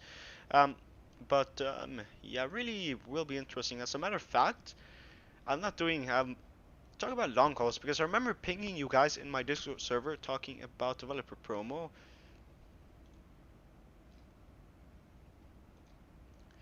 Let me actually react to this. Where is it at? Where is it at? Okay, let me. Where's the eyes emoji? Let's actually go. Yeah, I was talking about liveries and everything. Yeah, I'll definitely work on that soon, trademark. I don't know if there is a paint kit. As far as I'm aware of, it really should be an interesting. Like, it's definitely a lot easier because if I pretty much take a look at the Qantas livery, it really is, I would say, more manageable than what I normally paint, since it is Qantas. Yeah, it really should be a lot more manageable because with paints like I do with the, yeah, it's definitely a lot more easier. It looks definitely interesting. You can see how you have the logo and then you have like the gray part there. That should be easy to make. Yeah, I'll definitely work on that possibly later. It really is I'm glad I could catch you live. No worries, man. And Fly Guy, great senior announcement. We're really looking forward for that. But yeah, an A350 1000 mod should definitely be doable. Really will. And it also looks quite a similar livery. You just Google Qantas logo PNG, get that thing there, and then if you want, you can get some vector art there and then upscale it as much as you want. Really looks really nice, and I don't understand how I'm gonna do that. It really should be really similar. You can see how it kind of merges around there. So, um, as far as I'm aware of, I am going to use a 787 as a reference, since realistically speaking, it is the one that's quote unquote closest to the A350. I might be wrong on that. I think it was like an entire, I wouldn't call it an argument, a discussion that James had on chat how the A350 and 787 was not that big of a competitor. They were more or less like different classes, but you know, I'm gonna take that. But that's definitely doable. Really is interesting of a livery. There are some stuff that I am definitely going to have to work on. If there isn't any paint kit, I can try to make you one. What's a chrome background though? Don't worry about it. Do not worry about it. If there isn't any paint, I can try making you one. There's a paint kit. The way, at least as far as I'm aware of, like I remember converting a Qatar livery for the mod, and if I get it right around here, is there a image? I remember asking the creator because I could definitely make the Qatar livery, but yeah, I don't want to get sued by Qatar. And I know some guys gonna DM me and tell me, oh yeah, you're not gonna get sued by Qatar. It's just an inside joke me and my friends have. But yeah, it definitely is really interesting. But there's a paint kit. It's for the Flight Factory. I would say 350. And Joe Spotter, you paint liveries? That's great. What liveries have you painted so far, if I may ask? But yeah, I'll actually go ahead and okay, that's not the one I wanted. Darn, I just pretty much killed the entire content. Okay, let me actually do something real quick. Damn it, I made a mistake. So let's actually go and click on that. Click on display capture, and let's actually go over to this view for now, and we'll do this. Looks nice. There you go, looks nice. We'll go over to screen capture, and I'll show my screen here. I'm sorry, I made that mistake, and I'm not making it again, because I pretty much just killed all of the content, but awesome man, sounds awesome. Again, no rush at all, and yes, scenery is coming soon. Yeah, looking forward to that, and it's new, and I think it's Stewart. What routes can we do into Stewart? What routes can we do into Stewart's? Stewart's is like across like Hudson River. Is it called the Hudson River? Yeah, it's called the Hudson River. It's really right across. I wonder what routes we can do there. So that's little garbage. We don't care about little garbage. And then that's Newark. That's Stewart. Oh no, it's Teterboro. Ah, Stewart. Ah, it's Stewart. Stewart is definitely up north. It is. Where's Stewart at? I remember Stewart being. Where the hell is Stewart? I remember Stewart being. I remember being around the area. Like I remember, because it's called Newark Stewart, but there's also an airport called Chicago Rockport, and it's not in Chicago. It's really, I think, 67 miles away from it. I don't know any city that's so large. I think there might be some in Asia, but that's many liveries for GAs are not available anymore. Most of them are being right now. Great man, great man. I'll hook you up, and maybe we could possibly paint livery together. Really would be great. But yeah, Rockport. It's definitely on the outskirts. You can see how Chicago's populated there, and it definitely is. As far as I know, a hub for cargo airlines. It's pretty much it's your Memphis, but around Chicago. But Chicago is already, as far as I'm aware of, pretty much. Frames are lagging, really are. Stewart has a lot of cargo and a few commercial flights. It's up in the Hudson. Yeah, I'm searching around the Newark area, but I can't really find it. So Newark area. So it's up the Hudson. How much? How much up the Hudson though? Stewart Airport. Oh, damn! It's really far away. New York Stewart, but it's really so damn far away. That's great. New York Stewart. Yeah, well, definitely. I think the route that we could do would be from. What route can we do from there? Oh, we'll fly Amazon Cargo. We'll fly the Cebomont. We'll fly the Cargo 737. That really will be an interesting routing, of course. But yeah, definitely that's something in the works and all. Definitely got a lot of streams planned as far as I'm aware of. Like, I think on Thursday we're flying the 7th edition of the South America tour. Yeah, we're flying the 7th rendition of the South America tour. Yeah, Google Earth is dying, so let's actually go and take a look at that. I think it's gonna be from Recife all the way over to like some hubs, and we'll pretty much end it around the base of the friend request. I'm gonna not share my screen because Jeffrey has from Free Allegiant, that's a lot. American flights, so if I had the TOLIS, I would fly it, but unfortunately I do not have that aircraft yet, so we'll definitely see that out. And friend request, I'm definitely sure that might be, let me guess. Alright. Let me show. Okay, perfect. Yeah, as I know, let's actually check the logs here because as far as I know, let's actually go and take a look at that. Oh, it's just some guy joining and getting rolls. That's great. Delivery. Yeah. Alright, pretty much. How do I do this? Alright, let's actually go and clear this out because I don't know. Because I know Julian S. He's been. Joe Sprouter, whatever he's called, he's been keeping a low profile, stuff, drama and stuff in the community. We're not going to get into that at all, but yeah, we'll definitely try to do it like the report. I don't know if the 747 can land there. Just to be alright. Yep, because like I don't know if the 747 can land in Stewart. If it can, we'll definitely be flying that into Stewart. Do you have the A320? No. I'll show you my hangar. Let's actually go ahead and I can't show my hangar right now because it would put more time on the stream, and I want to get the aircraft down on the ground because I'm honestly quite excited for tomorrow since I will be going over to see a rocket launch in Cape Canaveral. But yeah, my hangar, it's pretty much like an A350, 787, Concorde, and pretty much that's it. And then you have a bunch of 737s and the Sparky. But yeah, no A320 yet. But that's pretty much just I'm looking on the i9 A310, like it's really interesting and promising, but I've never had an interest in the A300, A310, but we'll see. Oh, I forgot Microsoft Flight Simulator 2020 got an update. I definitely forgot that Microsoft Flight Simulator 2020 got an update, so it means we can actually take the Damn it. Okay, well, what's a place? Yeah, we'll put it right here. Yeah, I forgot Microsoft Flight Simulator 2020 got an update. So realistically speaking, we could actually, we'll do it right there. Yeah, we could actually take the Airbus A320, and believe it or not, the thing actually flies in New York City, like the A320 Neo by fly-by-wire. It flies, and frames are good. So I guess that could be a stream that we could do in Microsoft Flight Simulator 2020, despite me disliking it quite a lot. But you know, definitely get that in the works. Stewart is so far up. My God. Like I understand, like I understand why the locals are flying there, but damn, I'm pretty sure they probably just collaborated with like a taxi company and they pretty much don't think people use taxis anymore. I think it's more or less like Uber nowadays. But yeah, you know, there was a lot of retaliation as far as I'm aware of, about people like normal taxi drivers. Update 5 compared to Microsoft Flight Simulator 2020. I want to disagree with that because realistically, I'm gonna say realistically speaking, but it really doesn't matter if it's realistically at all. But I'm just going with this by the way that I'm just saying that it didn't break some stuff. Everything has been fixed. There has been like the heavy division, like it got pretty terrible for them.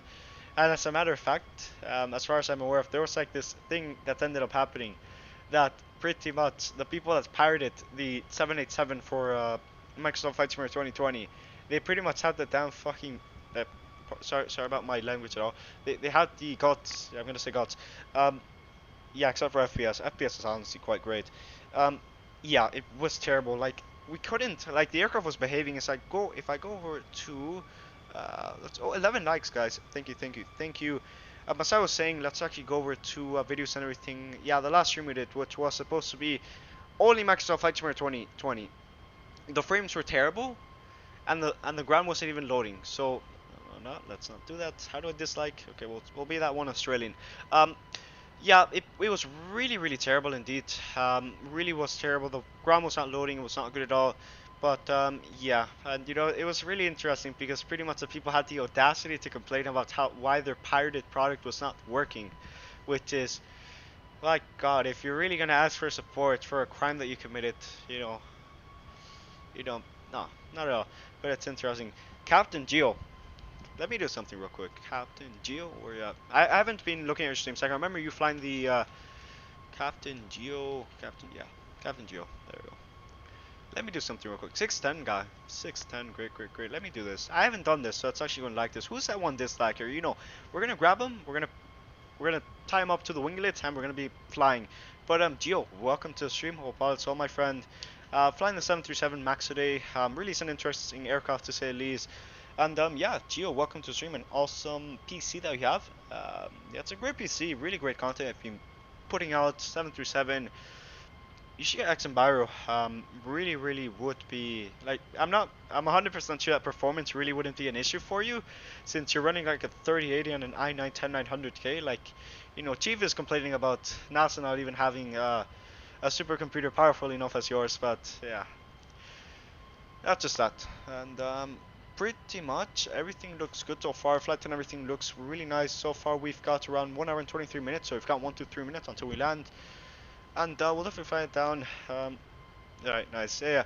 Well, we're flying down to Jackson Hole. Well, actually flying across. We're flying over Nebraska, Iowa, Wyoming, over to Jackson Hole. It was a routing that was requested by, I think, a guy called Steve. He's in my Discord server. Highly recommend you join that. It's really active and also really chaotic sometimes, but that's why we got 2 new mods here. Where is it? Route suggestion. There we go. KRD to KJack. Flying is now.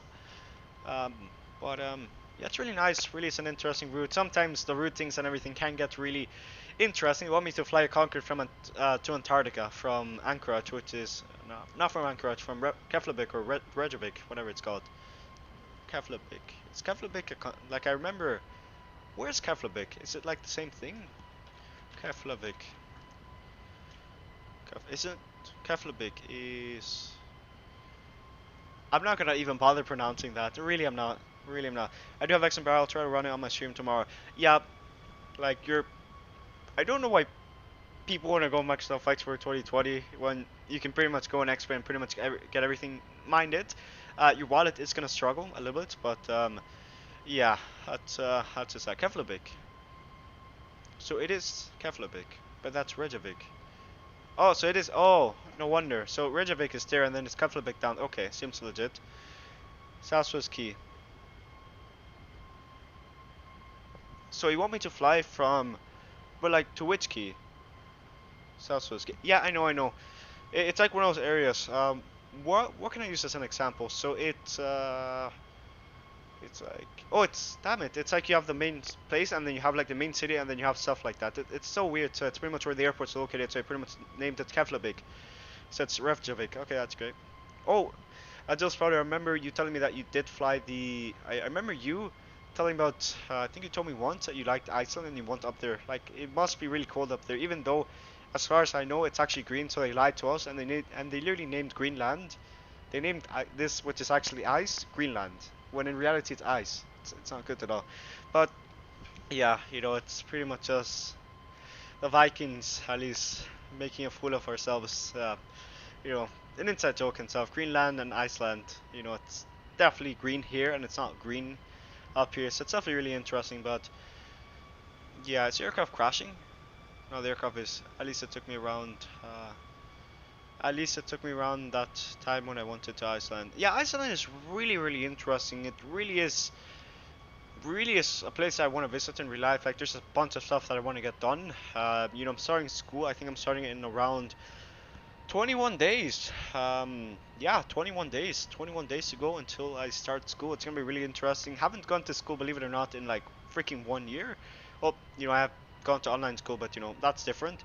Um, but yeah, it's just oh, who's this? It's a 737, 704 flying. Oh, he's X-plane. That's great. That looks like PMDG. No, the clouds are X-plane. That's freaking great. Yeah, this guy. Don't think Celsius has a base here because I fly for Celsius Virtual. I'm pretty much, yeah. The damn 737 is an aircraft with the most flight hours, believe it or not. And I think the damn Air Canada is the second to most, which is I find that really absurd, even though the Air Canada has really been, because like the only reason this aircraft has been, I guess, literally flying so much because I decided to get it and it was like my first trip with the 787 and I flew a long haul. I remember flying it from Toronto. I know the aircraft started out in Boston, Winnipeg, Vancouver, and then so a friend of mine, he decided to ask me, honestly, I'd rather live there, work in Iceland Air Cargo. Yeah, I think they have the 757 freighters as far as I'm aware of. Iceland Air. Let's actually close some tabs. These tabs are definitely closing like some FPS. Iceland Air. Iceland Air. Right. Images, Wikipedia. I think they have I think they have 757 freighters. I'm not too sure. Do they have freighters? Oh, they don't. That's odd. I think it should go into more stuff here. Oh, there it is. Iceland Group, and it should tell you the cargo division. Is there not a division that is specifically for cargo? That's odd. That is rather odd. Okay. Oh, I think it told me. I think it tells me cargo. Iceland Air Cargo. There you go. Okay, so you do have 757-200. They have 767, but 767 is. Oh, oh, that's great. So pretty much converting their aircraft. That's great. Iceland Air Cargo really is interesting because Iceland is like a really strategic location. It's literally like on the footsteps of like Europe, and it's pretty much, I would say, accessible from like the bits of Canada. So you could pretty much go from like here to like Iceland. I don't know why you would want to live so up north, but yeah, 757 and 76 freighter. As a matter of fact, I do in fact want to get the flight factor 757, even though I do not have any money. We'll definitely try to, because like I remember doing that one vote, which was supposed to be, yeah, I occasionally ask you guys for votes and stuff and your opinions and stuff, like the BA Lander and stuff. Who was that one person that oh, it's this guy. So it does before Landor. Yeah, this server pretty much happened was that we were unsure on which livery to take for the Concord World Tour. We're going to be flying that on Friday, and yeah, pretty much we decided on the Union instead of a Lander, even though the Lander does look quite scenic. As a matter of fact, I believe I'm going to be taking the Lander. Now, I'm not going to spoil it. But we're definitely going to be taking a special livery. Yeah, we're going to be taking the Lander from Lisbon all the way over to New York, which will be our final leg. We're literally here in Chennai or Madras. They pretty much start converting their names to something more relevant to the culture. because imperialism and colonialism and stuff. So this Mumbai was called Bombay before, and they pretty much did some stuff. I don't know, someone likes cold weather, cargo flights, and for example, gas is pretty much a good place for me. Lol. Yeah, really is. I don't know. Because like I don't have a problem with cold weather. It can get quite hot where I live at, but cold weather is never too bad. As long as it's the same thing with hot weather. This can be applied to literally everything. Everything can kill you if you take too much about it. It's the same with water. You drink too much, you can die. Um, yeah, believe it or not, that as far as I'm aware of, because if you drink too much and then it's water and it weighs on your stomach and then it. I'm not a doctor, so I would read that before talking, but yeah, it really is pretty much applies to everything. Anything that is taken excess amount can be bad for you. But yeah, it's definitely just that. Um, we're definitely gonna do a flight down. I feel like flying down to LAX, even though we don't have any TC. Heck. Oh no, San Diego. San Diego exists. Let's actually try to check out which are the hubs. American Airlines. American Airlines. Yeah, American Airlines is an interesting airline. So they've got Charlotte, they've got Chicago, they've got Dallas, they've got Los Angeles, they've got Miami. Miami's like a key for like, yeah, Miami's literally a key to South America. Heck, that's the reason why Emirates is flying down here. Like, believe it or not, we do get a flight from Dubai. It used to go to Fort Lauderdale, but Fort Lauderdale is not sophisticated to handle uh, a 777 and international capacity itself. So it is pretty much what it is. So I pretty much just sent it out to Miami, which is more or less. I would consider it the largest airport. Like we've got MCO, but we don't talk about them. I would consider Miami to be like the largest airport in Florida. If you disagree with that, let me know why. I really would like to know. But where can we fly? So we've got Phoenix. Oh hell yeah, we'll fly to Phoenix instead. We've got like a great scenery for Phoenix. Phoenix would be an interesting airport to fly to. Phoenix, Arizona. It's like a 2-hour flight, I think. No, it's gotta be like 1 hour. Let's check SimBrief. Let me check SimBrief. SimBrief. We'll do this for you. Looks better. As I was saying, let's actually go over to this. How long of a flight is it from KJack all the way down to let's see, KPHX. We'll just enter 737 Max. No cargo and execute. I don't know how long of a flight it's down to Phoenix, but yeah, it's 8 p.m. We've got around 1 hour and how long until we land? 1 hour and 12 minutes until we land. Try to get butter into that. So it's 1 hour and 36 minutes. Ooh, that's really stretching the margin. Do we have anything of a hub? Like we've got Philadelphia, we've got Phoenix, we've got Reagan, we've got LaGuardia. Yeah, I don't think we're going to be flying a second leg today, but hey, you never know. Maybe we reach 215. I think 215 was the milestone I said. I don't know. Don't remember. But yeah, everything does look good. We've got pretty much around 1 hour and 10 minutes until we land. It's 1 hour and 12 minutes. It should update any second now. And pretty much it looks nice. We have a bunch of aircraft here. Oh, no, okay, that's not the airport. That is, what airport is that? That is. Okay, it's just a bunch. Oh, it's probably just a group of friends flying GA aircraft around. That's great. But yeah, we'll definitely land there. Really will be an interesting approach. Hopefully butter the bread. Even though I cannot guarantee that, we'll definitely cut the power out. Try to floater a little bit, but if it does get too intense, we're gonna have to hold down the. Yeah, we're definitely gonna have to hold down the joystick, and then it's gonna be hard landing. We cannot afford to overrun here, so that's pretty much what we're doing. Jackson Hole Airport. Really is an interesting airport. If I go over to television, I'm pretty much sure that pretty much it's known for resorts, like airports like these, and it's I think also an executive airport, so it does receive a lot of executive traffic, so it's honestly quite great indeed. I saw there was another one. It's probably in Utah. There's like Colorado, and then you had Aspen, and then you had like another one, but I'm not too sure which that one was. Aspen is, yeah, that's Aspen. It's really close to Denver as far as I'm aware of.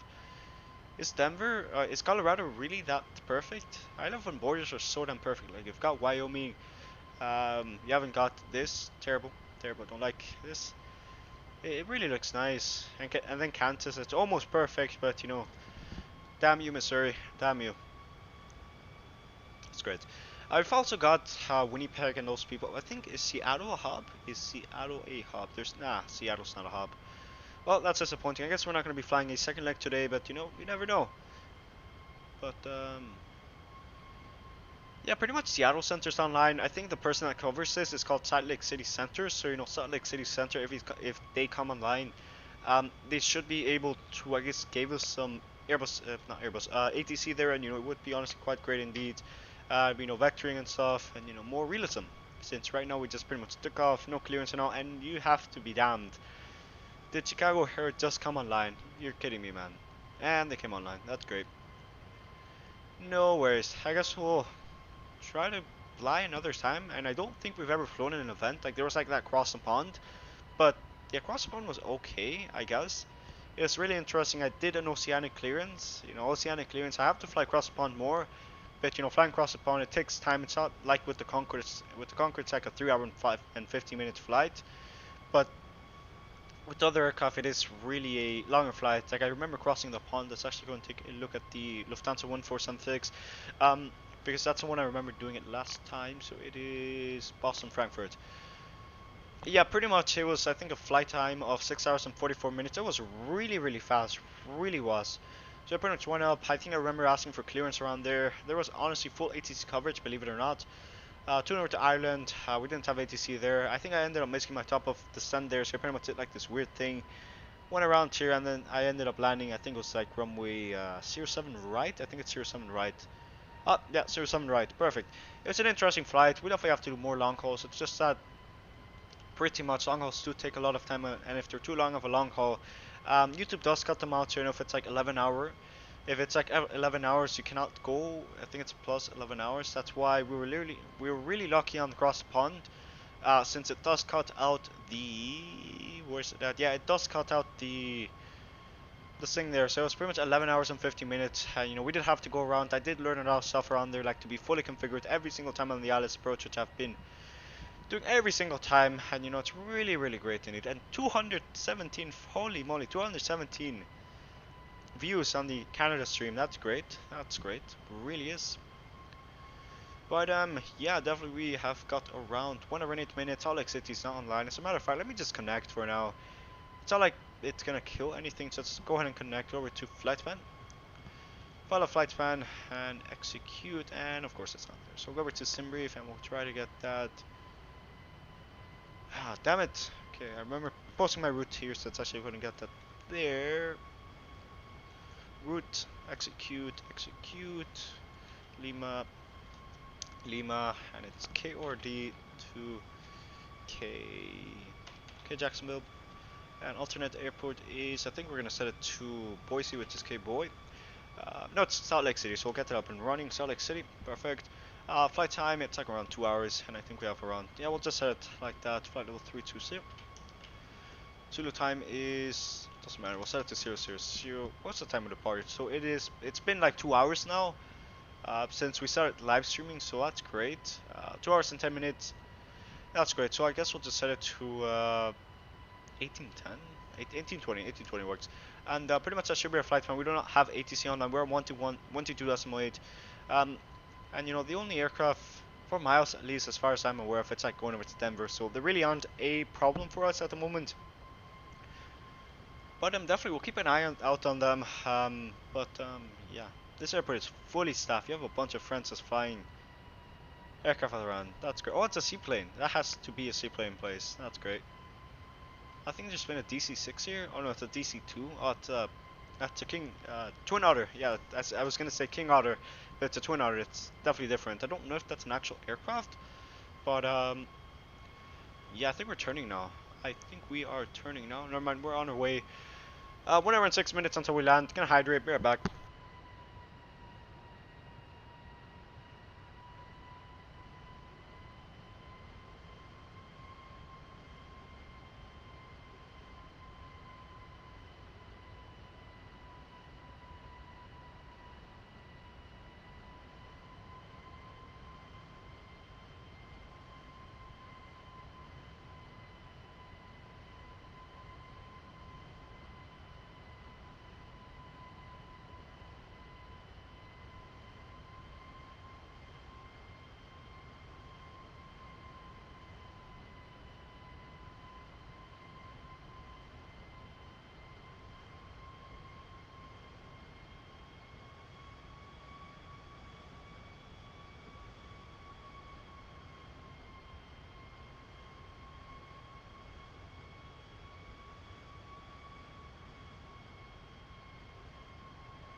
What are these lakes called? Because I know you've got like I think this one is called Lake Michigan.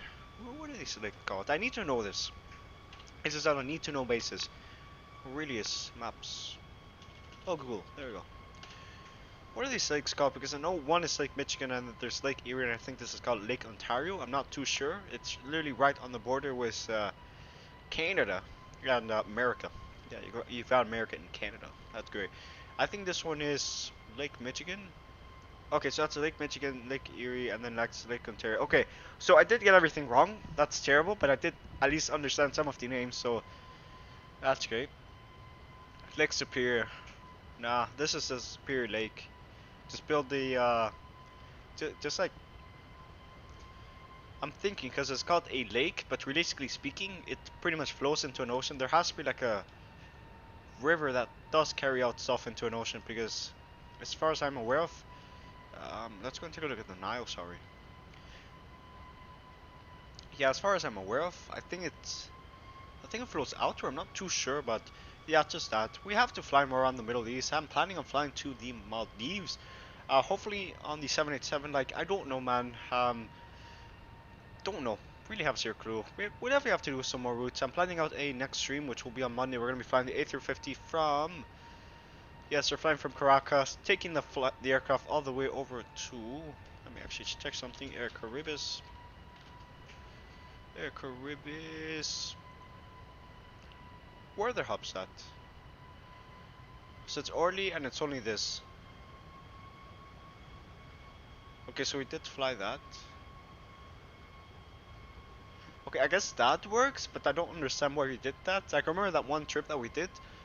We had like a giveaway there. Honestly, great. I think we gave away VREF sceneries. VREF scenery. I don't want to say sceneries because that's not true. But yeah, we definitely flew from pretty much. Going to loop to Martinique. Definitely butchering that. So yeah, we flew around islands.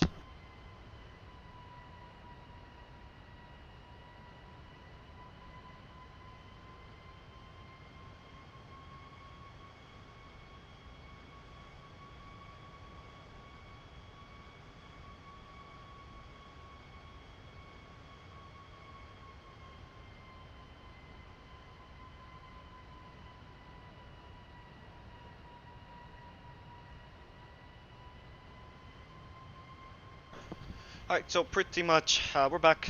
Just had the flight attendant go over to the door. But yeah, as I was saying, it was really interesting. Really enjoyed that trip, really did. It's a butter. Like, I think we got 2 butters. You know, we definitely have to be buttering more often. Even though we're definitely under 200, definitely under 300. But, you know, maybe all will come to fruition and we'll pretty much get a butter here. You never know. But yeah, as I was saying, we're definitely going to be flying from Caracas to... what's a flight that we can do? So we'll fly from...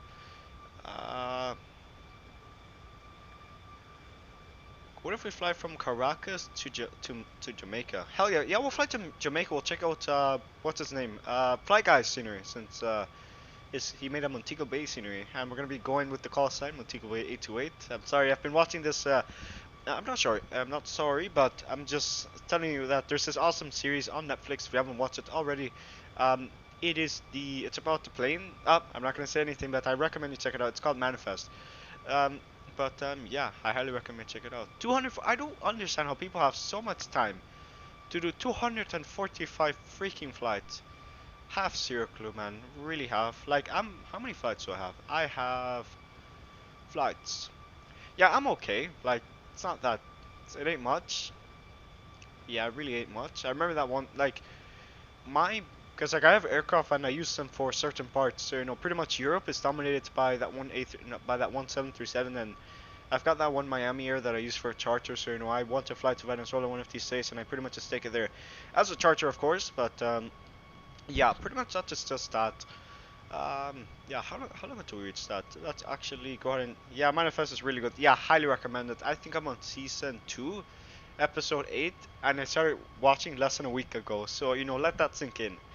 It's so good, and frames except some frames expired due to high CPU usage. Let me see.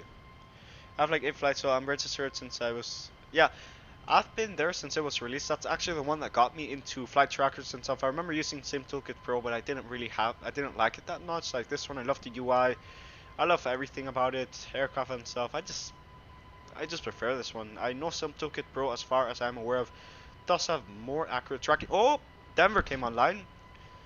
That's great. So it is okay. It's definitely just some guy supervising. So we've got Denver online. That's great. That's great. We'll contact them in just a second. You've got 8 flights unregistered since it was released. Heck, I'll friend you. What is your name? How do I friend people at? Because I know, because I was trying to friend, like, people have only friended me and I don't know how to friend people. So, oh, there it is. Ah, there it is. So you pretty much click on search and there, yeah, I'll friend you and, you know, I can track your flight and, you know, you can see where I'm going. Since realistically speaking, where is that? So we've got like that one Air Canada. You know, I learned something from this flight bet is to not bet on stuff because I remember this guy. He put a bet that was so damn unfair. He literally was like, okay, if I get a butter on this landing, we're gonna have to fly to Toronto.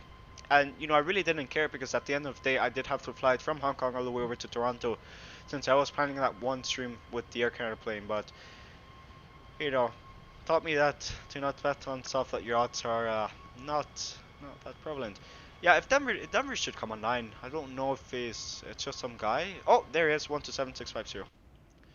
127650. Let's actually go and clean that up. Flight turn overlay. Display capture. There we go. Click on that screen capture. There you go. What's it do? Okay, perfect. What is the frequency? Once again, frequency is 127.650. 127.650. Denver Center, American 1475, flight level 320. Come on, Denver. Don't do this to me. So it said that it's online, but I'm not too sure now. Ah, god damn it. Damn it. Really? Just came offline. That's terrible. It's probably just some guy that came online and he got kicked off because you have to be pretty much certified to pretty much run ATC. So we'll go back to Unicom. That's disappointing. Really is. Really is. I wonder if anybody's listening. So I'll do a quick radio check. Unicom, this is American 1475 radio check. Yeah, yeah, we're definitely out of range right now. But yeah, that's just that. Yeah, it's such a shame. That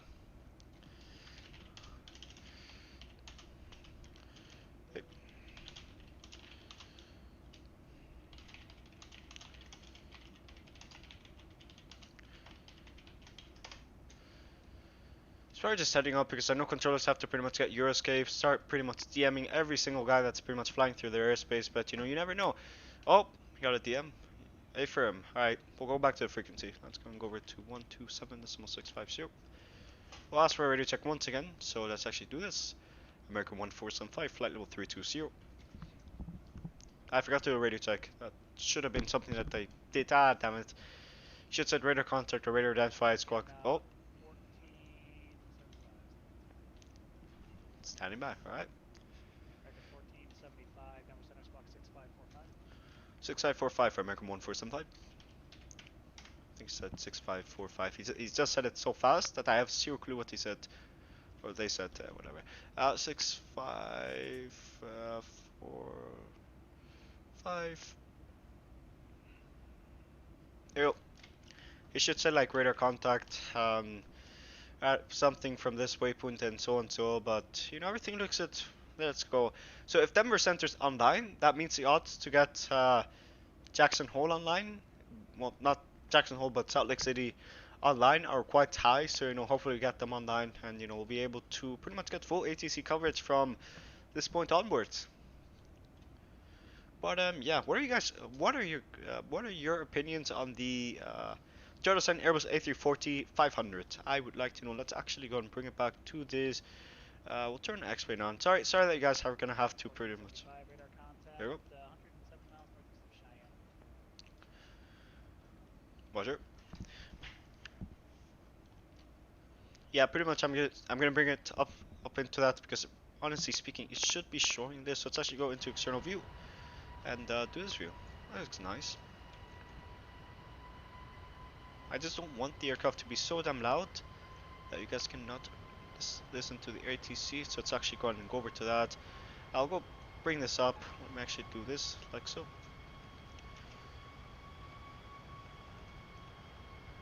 Oh, what's this now? Bot commands. Let me guess. That's about online. Nah, it's probably Office PC. Because we have a guy in the Discord server and he's a developer for the M Sparks and he decided to code a bot and I was like, okay, if you want to code it, so be it. I'll at least.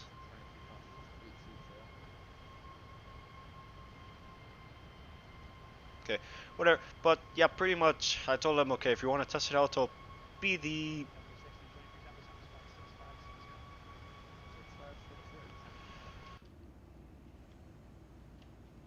What if we do? One thing I don't like about Blunt is a fleet preview, preferred project by, it's a fuel thing. Uh, it's alright. I don't have anything to complain about. Like, it definitely does get the job done. It's not like I'm gonna complain about it too much. Let's go into this view for now. Um, Also, the Project Fly replay map. Replay map. I haven't tried Project Fly, so you gotta tell me all about that. You know, maybe it might be better. Like, I like Volanta, I like the UI. I like how you pretty much, I just like, it looks simpler. But, it's definitely alright.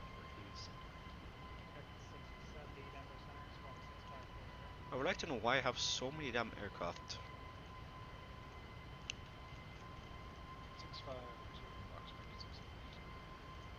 Delete aircraft, goodbye. Go over to 737, delete. Yeah, whatever ATC is telling me at the moment, I can't hear him. Or them. Since realistically speaking, yeah, so realistically speaking, quite a lot. But yeah, what I'm going with this at the moment is that it's not ATC being too loud. It's more or less pretty much the aircraft being way too loud. So you know, we'll definitely try to work on that. There was a replay in fast forward, like for like rather. Damn, that's great. That is honestly great. It's a shame that they don't have it there, but you know they did say that they are going to go ahead and I think they're releasing like a pro version. I'm hoping that's not like a Netflix subscription type of thing. But I see. I see. How's this all you flown out of? Oh, okay, never mind. Yeah, whatever. What was that one long haul you did? What was that one long haul you did? So you flew over to Gatwick with the 737? With a freaking 737 and it's a BBJ. All right. I appreciate you, man, with the BBJ, but you definitely gotta get those landings a little bit better. You know, you could definitely aim under minus 300, but you know, that's just it. There's definitely a good flight here. You know, if you got a DC-6, that's probably another. That's possibly another DC-6. Sounds great.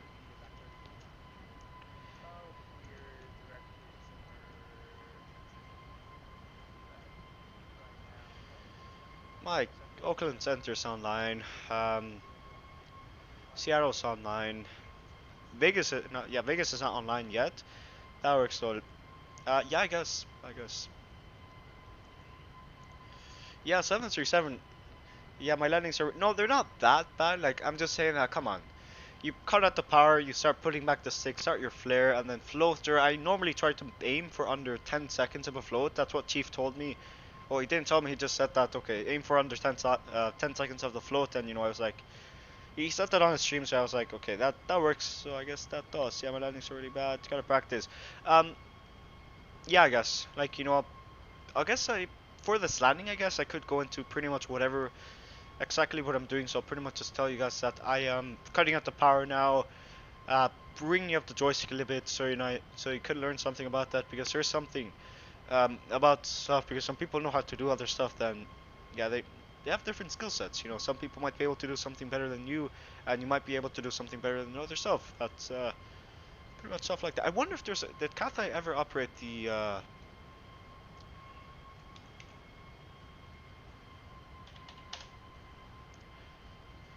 A3?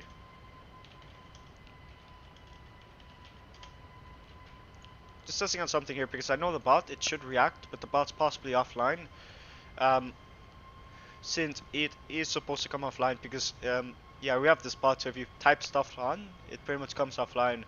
And yeah, that's just that. Frames, what's now? Did it disconnect me? Why are frames are not bad? Yeah, frames are good. I don't understand what's going on. We'll do this view. frame should really not be an issue, Vive, to be honest. Really won't.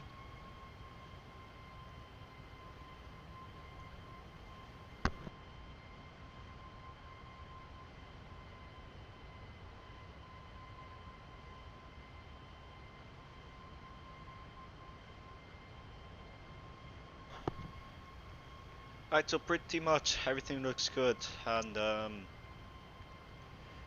yeah, I don't think we're gonna have ATC. Like we've got 48 minutes until we land. Frames for some odd reason sometimes like they drop, and then it can be really a bit disappointing. So it's actually going to clean this out. Display capture. Yeah, we'll do this one instead. That one works. Um, where is it? Yeah, that works. So we'll go over back to this. We'll go into flight deck. We already have this coming up, so it's great that we have it in less than 614 nautical miles. So that's great. Top of Send is looking around. How long until we land? So top of Send is 266 nautical miles. 0104 Zulu. So that is pretty much looking like 014 Zulu. So it's pretty much in like. Damn it. So it's like. What's the time again? So it is.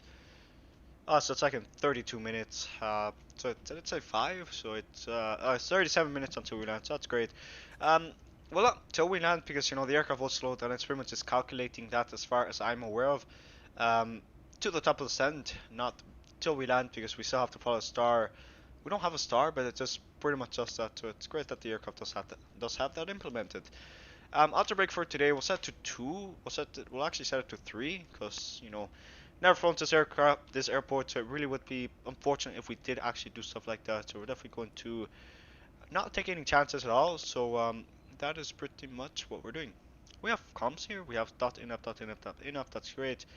We have navigation frequencies. We don't need this at the moment. Let's actually try to look at the init rev. Flaps 40, 10910. 109 and 10. Right, we'll go back down here. Course is 187. Should have set this online like a long time ago, so I don't have to worry about it. It's just that, you fly a Boeing and then you have to do extra work. It's a bit disappointing at times, but it is what it is. It really is. I swear, there was like another place here. It's like you've got Denver, and then you've got Aspen. There was another area around there. I'm 100% sure. Don't remember though.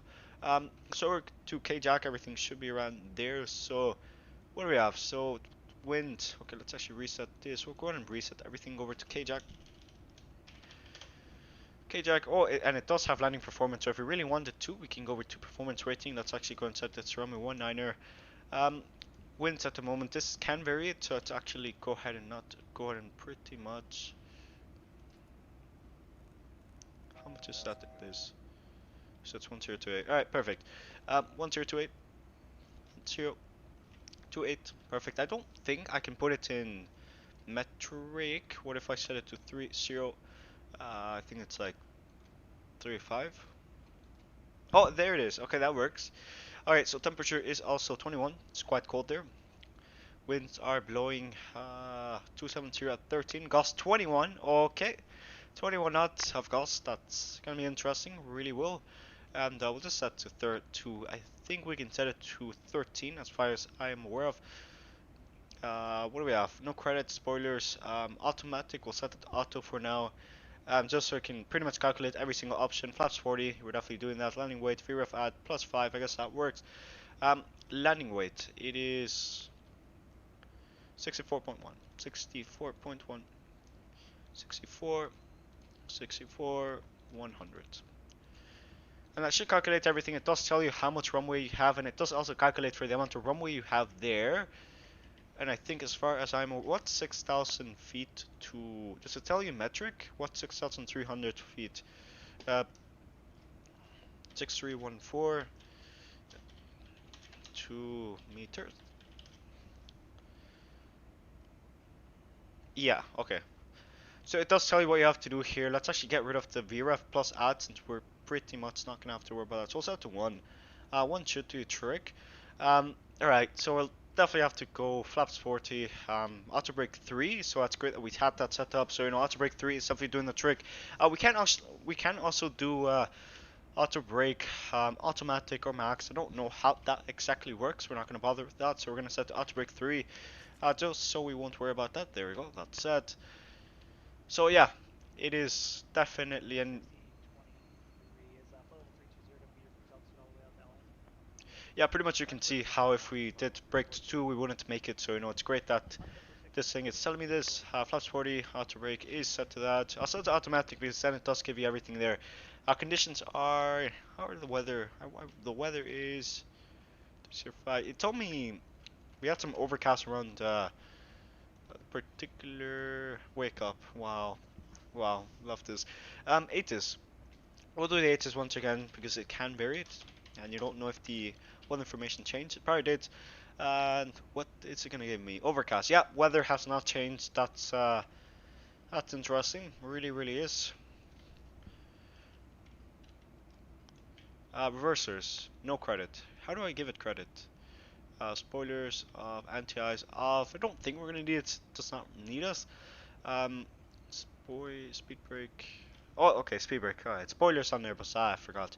Um, but yeah, it's great. So pretty much we're ready to go. We've got 109 nautical miles until we reach that double sentence right around there. So it's pretty much right around.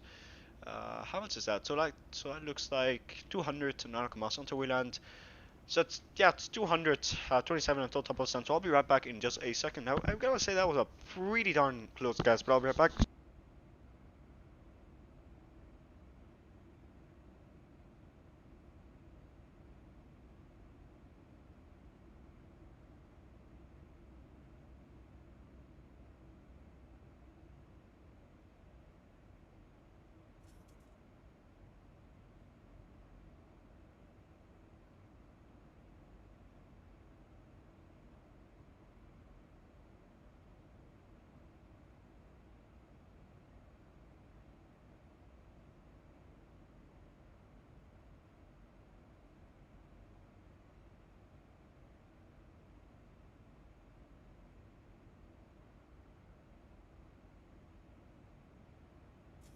All right. Well, I'm back. Had to go to the restroom. Nose has been acting up. I think, yeah, I got the COVID vaccine. No side effects yet, so that's great. Feeling honestly quite great. Vaccine, I don't know, the vaccine was great, but Maple Aviation, my man, welcome to the stream of well, my friend. I don't know how I sound because I haven't really been focusing on how I sound the entire stream, even though I sound different. So if I really wanted to, every single time, because I sound different, because as far as I'm aware of, you hear yourself differently how others hear you. It's tough. I'm not gonna get into that. But Maple Aviation, welcome, welcome, welcome. Great trip you had in the A340-500. I'm gonna need you to do me a favor. Go and click on that thumb button and make it 11. Yeah, I think how many lakhs are we at? No, wait, are we 15? We're at 13. Hell yeah. Yo, no freaking way. All right.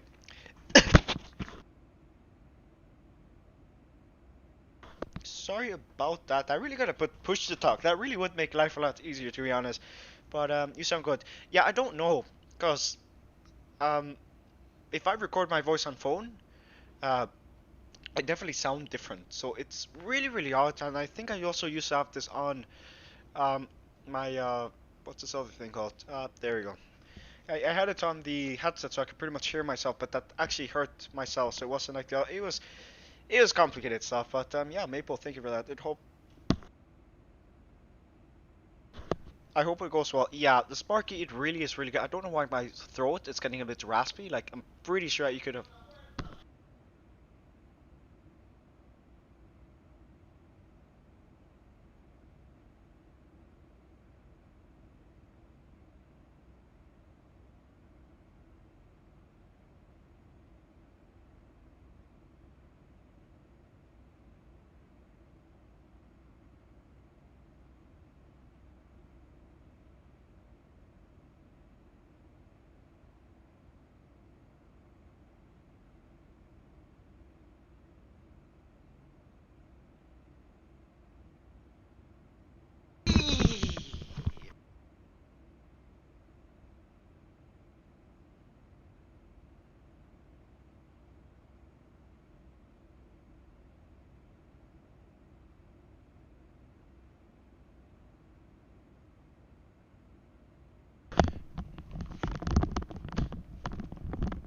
Alright, I'm back. I think I ended up breaking my headset because the way I should definitely do a setup tour. Not that I remember showing people my setup and stuff, and I think I did a face reveal once.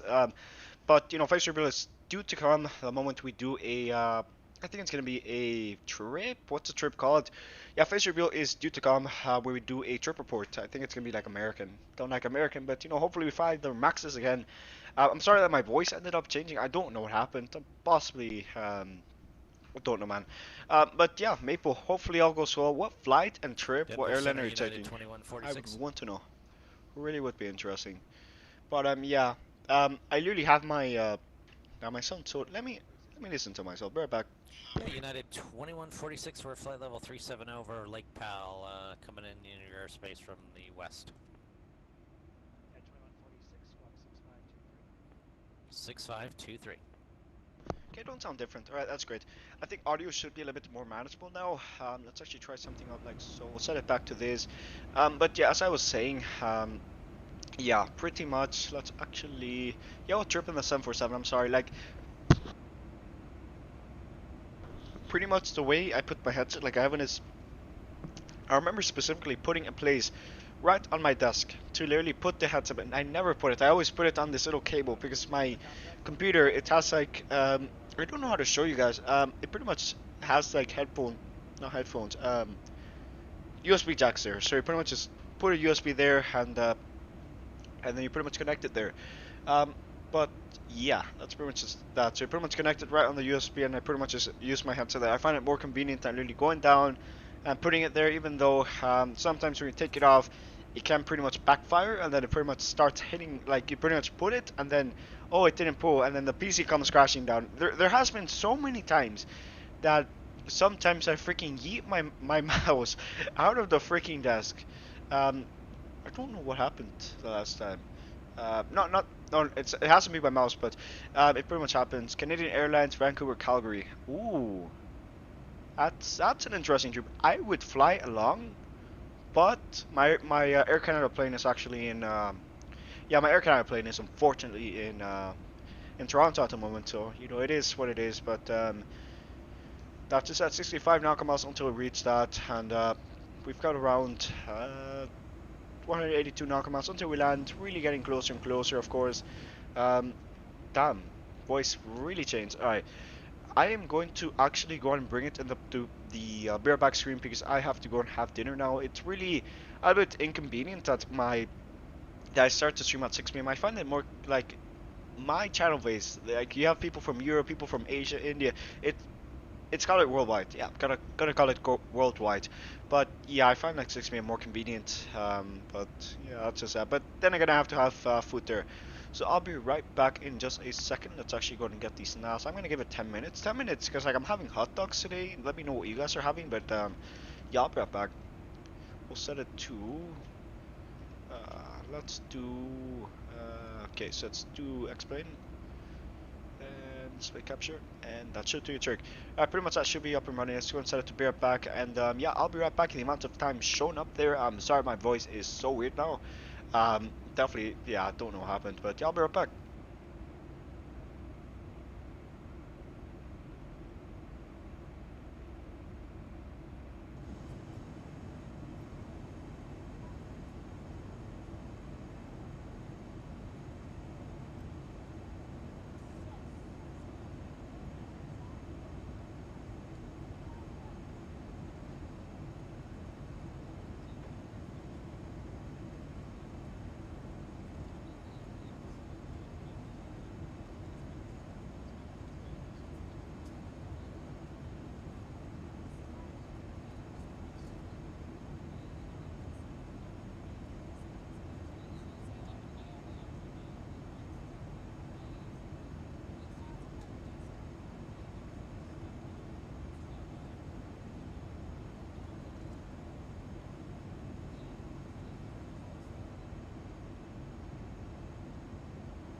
Yeah, go for 2146. Yeah, 2146 got a slight reboot for you about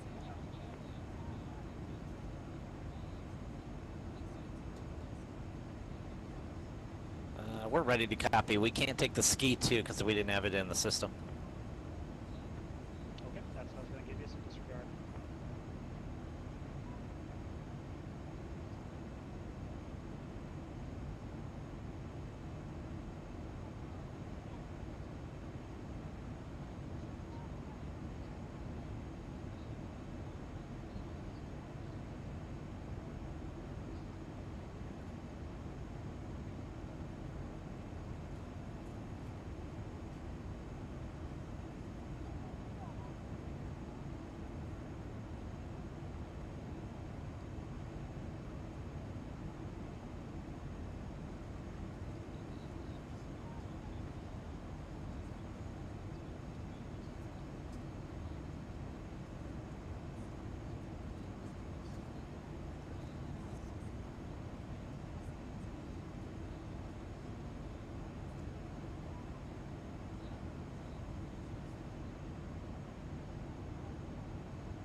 And I'm back. So just had lunch here. It was well, not lunch. What's that thing you have in the night? It's dinner. Yeah, that thing. Yeah, just had dinner. It was really good. Two hot dogs. Really, really liked it. I think I'm leaving his airspace. I should probably contact him, letting him know that I'm leaving that, and I'm really, really like my voice sounds a lot deeper than it normally is. So let's actually go and do this real quick. 6526.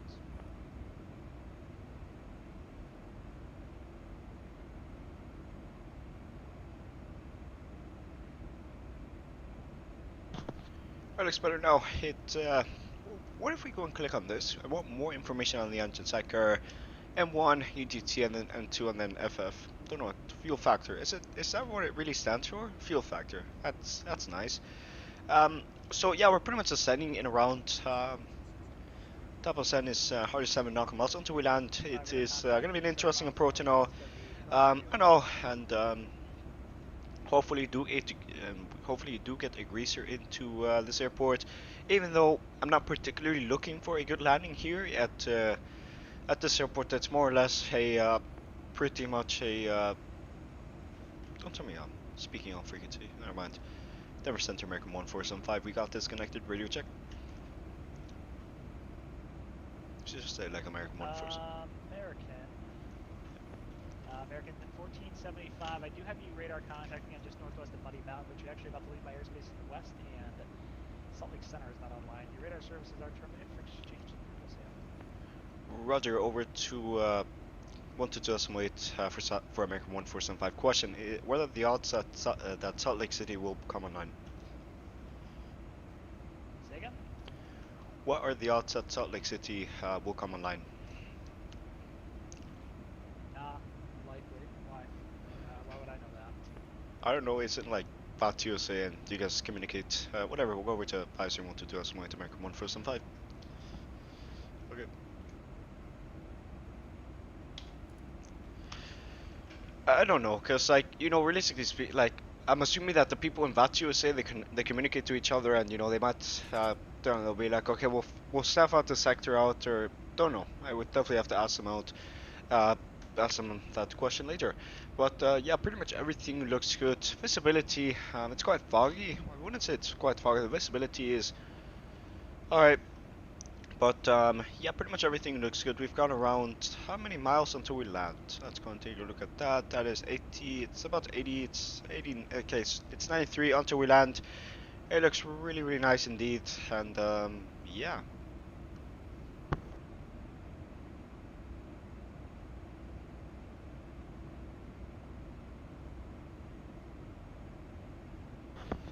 Well, yeah, literally, we've got around 90 nautical miles until we land. So it's 91. Approaching it in 0105 Zulu, so that is 7 minutes and yeah, damn it, that's terrible. Don't you just hate it when you can't do math? It's 12 minutes until we land. There you go. 12 minutes until we land, and yeah, 12 minutes until we land. It's gonna be an interesting approach now. We have full also for the entire approach now, and you know, visibility. Um, it's really covering up the fact that we don't have Ursos around here. I did try to attempt and get full ortho coverage for Wyoming, but you know that took too much of hard drive space, and it told me 7 hours, and we're gonna be live in like 7 hours, because you know it is vertical sim, and they have a bunch of demand towards seniors and stuff, and specifically stuff like that. But you know it is what it is, and I'll definitely take it. So far I think we've got around 80 nautical miles until we land. I love the texturing on this, like these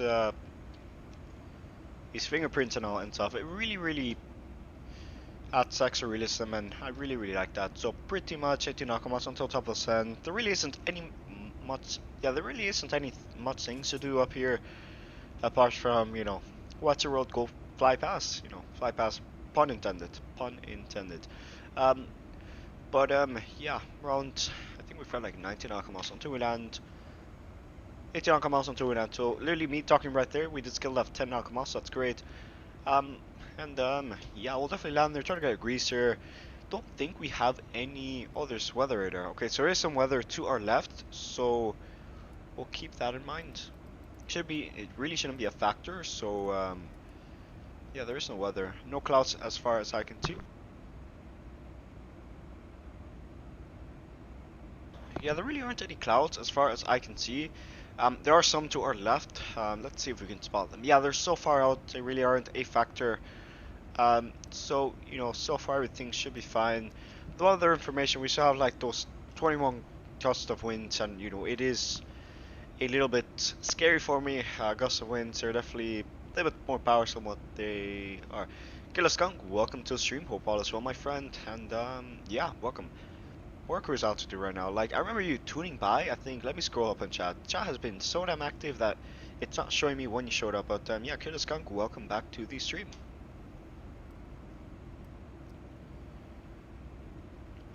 But yeah, I forgot to factor. Like I understand. Like I am a little bit concerned on the top of Sand being so damn close to the airport. But there is something else you do have to understand, which is that the airport is a high elevation airport, so it's not like you're descending fully down to like, don't know, 0, depends. But yeah, stuff like that is always a variable, and stuff like that is stuff why we account with sits and stars, and you know, it's don't know where I'm going at the moment, but you know, we'll descend down to that altitude. We'll set it to 8,000 to the Turk. We're actually approaching it really quick, and you know, we're not going to worry about that. And a fully automatic descent, so we'll set that to 8,000. We're definitely quite far out already. 67 nautical miles until we land. Not until we land, until top of send, and I think it should tell me the amount of miles until the airport. So that's telling me distance. So I'm assuming DTG. Alright. Fuel quantity is, you know, for a Max 737 being so damn fuel efficient, it's burning one hell of a ton of fuel. I appreciate it. Thank you. Yeah, no worries, man. No worries, man.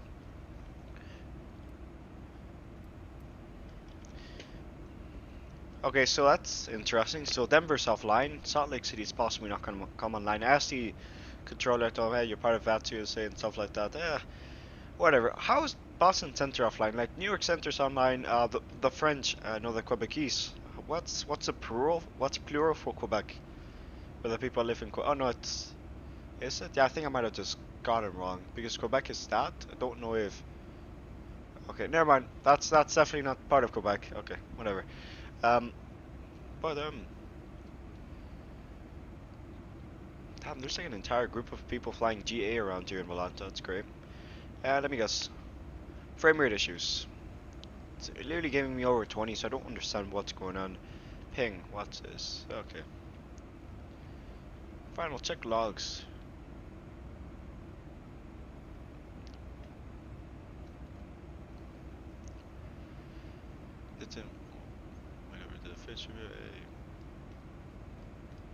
See, this is why I say my server is way too chaotic. Really is.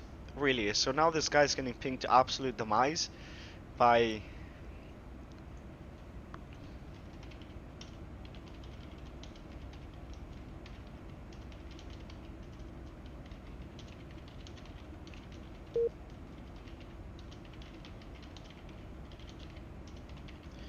Plot D.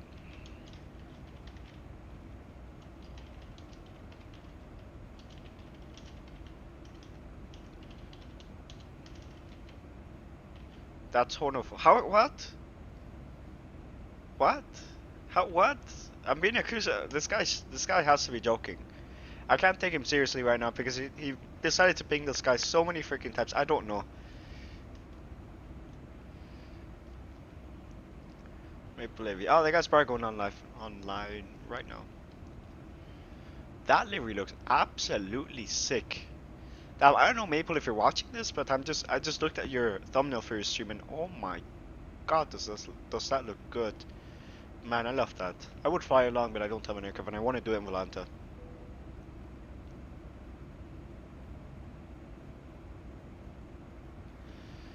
So don't fuck it up, please.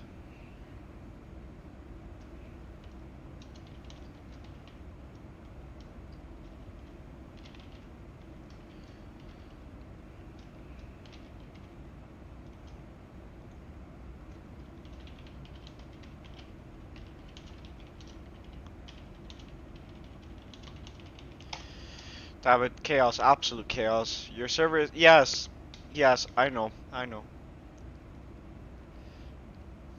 There we go. I'm about to start, oh my god, let's see. Yeah, ATC's like dying, so we're gonna disconnect from that. It might give us some frame issues, or actually give us frames, but you know, frames are right on the borderline with 30. Not that that's a problem. Simulation, when you're simulating stuff like that, you pretty much just want to be focused on, not necessarily frame rate, you want to be focused on at least having a smooth simulation, and you don't want to literally be having... It's not an RPG, it's not like a... What? I'm joking.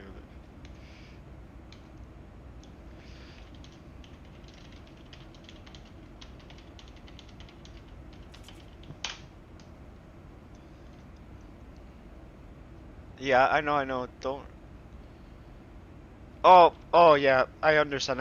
Yeah, but it wasn't that much, I'm sorry, man. The guy's watching me and I decided to... Yeah, but it's anonymous, whatever. We're not gonna say anything about that. And I'm deleting that. Wow.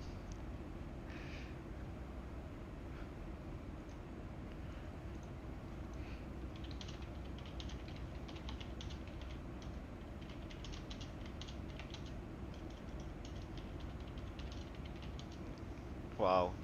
Alright, let's watch this.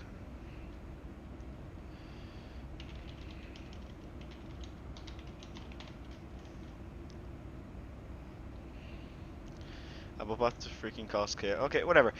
Let's actually go and take a look at that. We've got around 13 now. Okay, it's actually coming a lot faster than I was expecting it.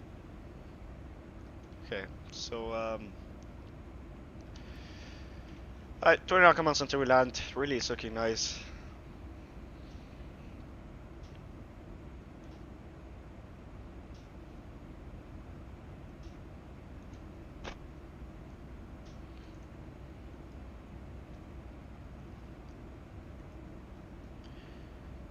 Pretty much we have got, damn, this is okay, we've got around 25 knots until we land. That's great.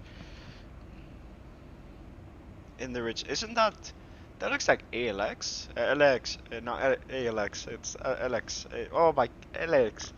LAX, yeah, it's LAX. Yeah, it looks like LAX. That's nice.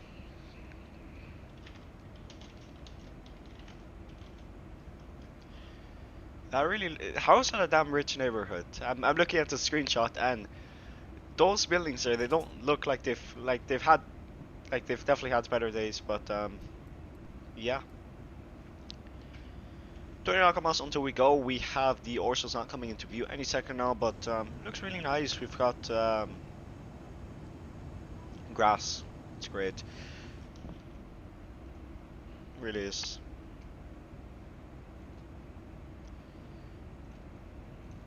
Alright, so let's actually go over to that.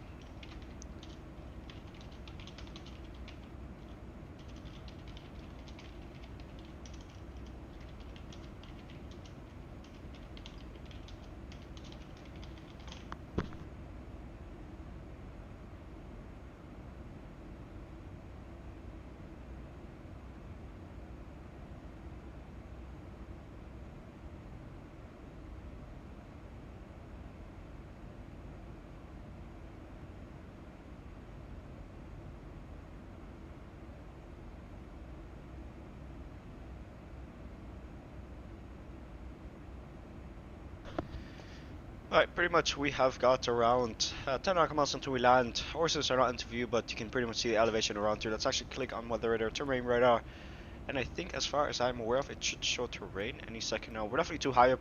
Like, these mountains look a lot closer than they actually are, so it is definitely just X-Plane being X-Plane, you know, stuff like that does happen.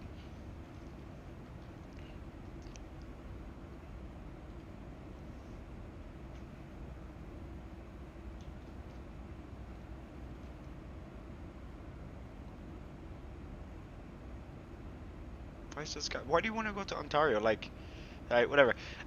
Pretty much we've got around double send is coming up. Okay, okay. Aircraft is about to start descending. That's great. That's great. Alright, so let's actually go and do something real quick.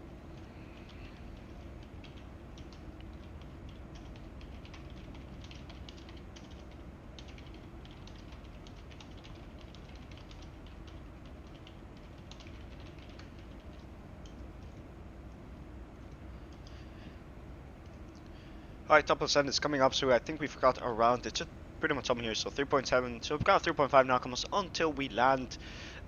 It should be looking good, flight time and everything, it's also looking really good. I think we made it there. How long have we been flying for? Because I know this is pretty much a mod for the C1 mod, it should tell you your flight time and everything. So we've been up in the air for 1 hour, 5 minutes, that's great, that's great.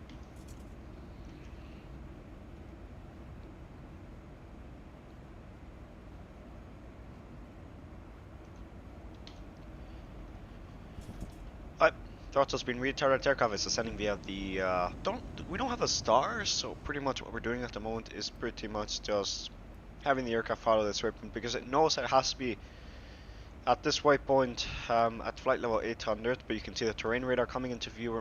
Let's hope that that does not pretty much get too close. But we're actually looking at the indicator series. So the highest altitude is 1,200, 1,000. It's not 1,000. It's 12,900, 1,300. Okay, that's going up. That's great.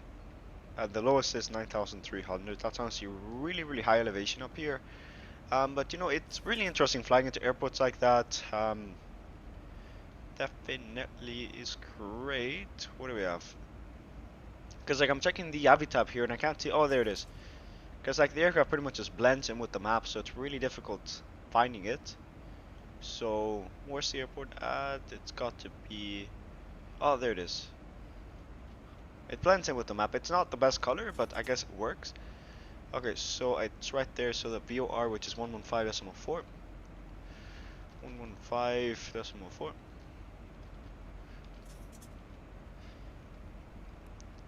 115.4, we'll get the VOR set, and we have clouds.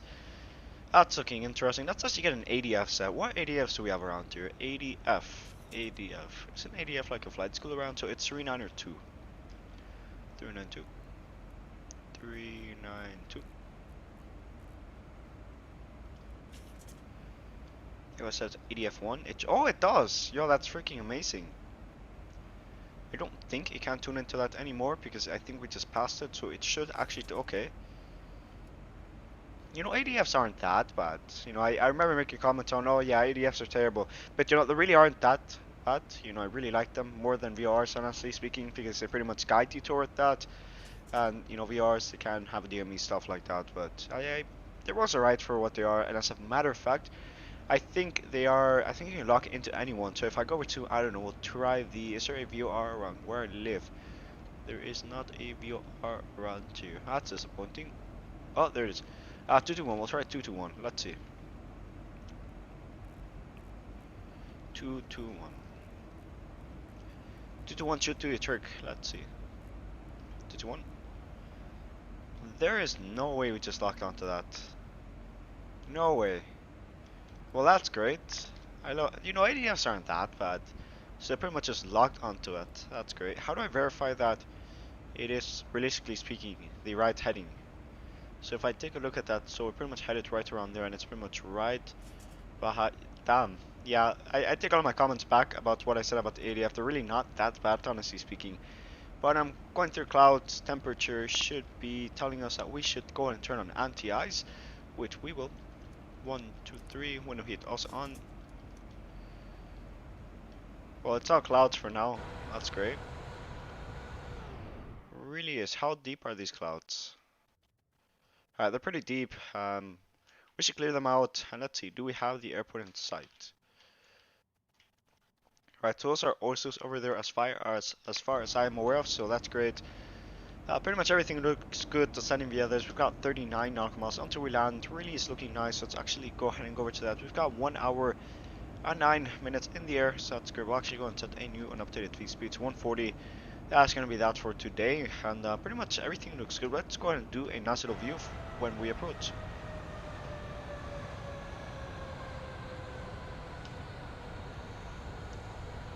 Alright, so let's actually go over to screenshots, go over to this, go over to display capture, go over to XPLANE, and there we go. Oh no, that's not the one. Let's actually go over to XPLANE, and there we go. As I was saying, let's actually go ahead and go onto that. So let's actually go and take a look at that. Let's go and turn this on. And as I was saying, we're definitely approaching. We're not on that sim. I think there's like that one airplane, and he's pretty much going over there, so that's great. So far, I think we've got around, how long until we land? So we've got around 8 minutes until we land, 40 nautical miles until we reach that waypoint. As a matter of fact, we really shouldn't be playing around, so let's actually go over and set this over to display capture. That should do the trick. We haven't had an overlay the entire trip, but there is a landing rig plugin that I have implemented, so that's great. 32 nautical miles until we land, so pretty much everything looks good. We have the VOR on, and we did decide to pretty much tune over onto an ADF. That's pretty much really close to where I live, so let's actually go ahead and go over to try to tune one in Anchorage. Heck no, we'll do Tokyo. It's a little bit ambitious, but we'll try Tokyo. We will try Tokyo. Tokyo.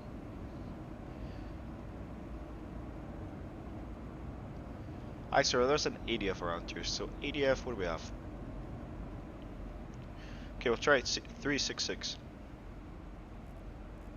366.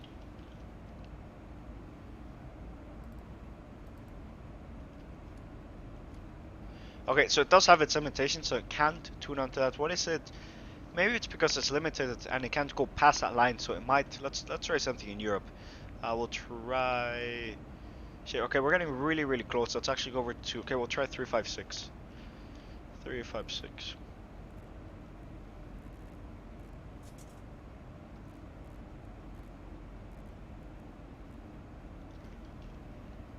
Let's see. Alright, so I have its limitations, but I can't believe we just tuned into the Miami thing, which I believe was 221. So we're going to tune back onto that. 221. I just find that so interesting. We can literally tune into something that's thousands of miles away. Really isn't interesting. And I think we lost it. Never mind, it's still there. That's great. Yeah, I think we broke it. Whatever. It doesn't matter. We're going to go over to map and everything over and set that to off. QNH at the moment, let's actually go over to charts and everything. Let's go ahead and go over to airports, go over to KJack, go over to this, and I haven't put music in the entire stream, so let's actually go ahead and set the QNH to 3012. we're definitely gonna have to enter that into our takeoff performance and everything, since I believe the weather has changed. So you know, well, how the weather has changed. But all right, man, gotta start talking soon, my friend. All right, see you, man, and good luck. Well, I'll be watching you fly the 747. It's gonna be an interesting flight with the 747. But yeah, see you, man. Thanks for tuning back. So the other information was updated. That's great. So the okay, yeah, we messed up. We did. Okay, Jackson Hole. Yeah, weather information is still the same. So that's great. 30.35. Why does this have to be so high? So set to 350. Okay, that's not the one. 30.45. Oh, it's okay. So it's 35. Okay, messed up once again. That's great. 30.35. There you go. To tell me drag to above 10 Celsius. 11 Celsius, yeah, we'll turn it off for now. We do not have any clouds that we have to worry about it. We'll leave these on for now, because why not? But we're making an approach, and I think orsos are in view. That's really beautiful. I'm glad that I took my time and I downloaded these orsos. Really look really nice indeed. Really do. These mountains are so... I don't know if that's how they are in real life, but they look so damn high elevated. But what if we're on our way? What if I turn on weather radar? Weather radar, there's weather to our left, so that's great.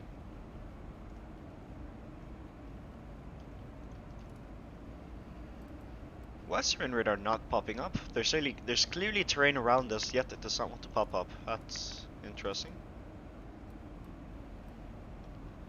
Really loving this approach. I love the time. I love that I took this interesting flight. Oh yes, yes.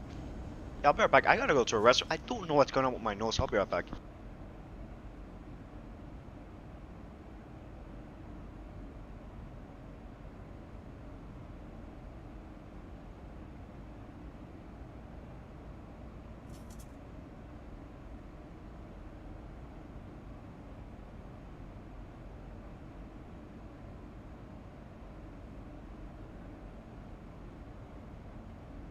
And I'm back. So pretty much had to go to a restroom. I think the airport is it.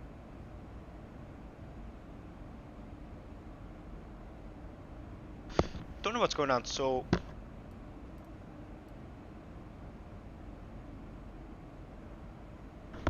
I don't know. I'm sneezing. It's probably nothing. It's just us. But yeah, everything looks good. Well, I'm on the approach mode any second now, and we're actually, I think, under 10,000 according to the terrain radar. Of course we are. So we should probably be slowing down, I think, as far as I'm aware of. But we'll see. We'll let that be the judgment of that. And it looks like the also included with the airport. That's great. That's great. We'll do this view. Really looks really well done, and we have scenery here, so it's honestly really great indeed. We're going to go ahead and go over to... Okay, so tells you restrictions there. We're not going to engage approach mode yet. I've had so many times on a flight that the aircraft that I decided to engage approach mode, and the aircraft literally decided to pretty much misbehave and decided to turn immediately, even though we were far out from that. So, you know, there definitely has to be a to do that. But I'm loving the scenery. I love that the orsos look really good indeed. You have trees and stuff. Really looks nice. Field should be inside. It's a little bit odd how this area did. In fact, this is definitely not the orso that I downloaded. It's probably the other one, which is the one with the... I think it's the... what's the one called? The one included with the scenery. That's great.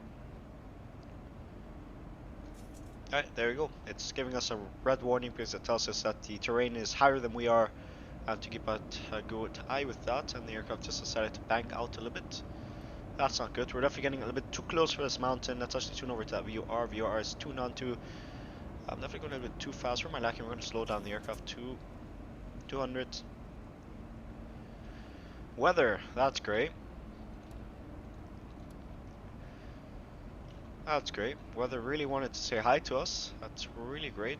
Definitely gonna have to deploy some speed brakes. We're definitely going to overspeed this. I'm just unsure why the aircraft didn't want to do stuff like that. So it's actually going to slow down the aircraft. Aircraft should still descend. We've got 11 nautical miles. We have to reduce our speed to 200 knots. Really is looking alright. And yeah. Rest in peace, weather. Yeah, terrain is definitely above us, so that's great. So that, yeah, I'm doing. Yeah, I know. I'm just surprised that the aircraft didn't take any limitations and it pretty much took the terrain radar and was like, okay, we're too high, we should definitely slow down. But it didn't, so that's really disappointing. And I know you're gonna use that against me, but we're not on final, so keep that in mind. And everything looks good. Well, arm these spoilers now. Oh, mountains are hot from a wing view on the 787. Let me set this to arm. And yeah, pretty much ready to go. 170 looks good. Flaps coming down, loving the scenery. I love like these orsos. They're not that good. You can tell that the person that uses they pretty much use Google, which is not the best for orso sources. Sometimes they are, sometimes they aren't. But yeah, I'm loving this. It's an interesting approach to say the least. Really is.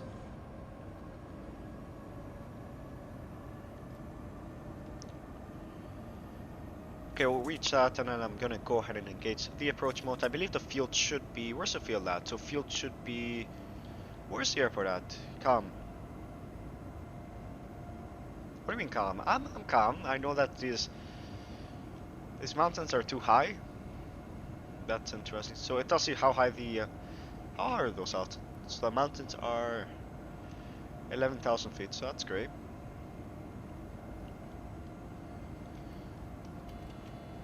Okay, aircraft is yelling at us to bring down the gear. I can definitely tell that the moment you go at least flaps 15, the aircraft decides to yell at you to put down the gear. But it's definitely fine. Get your landing predictions. Go approach speed. Yes, I know.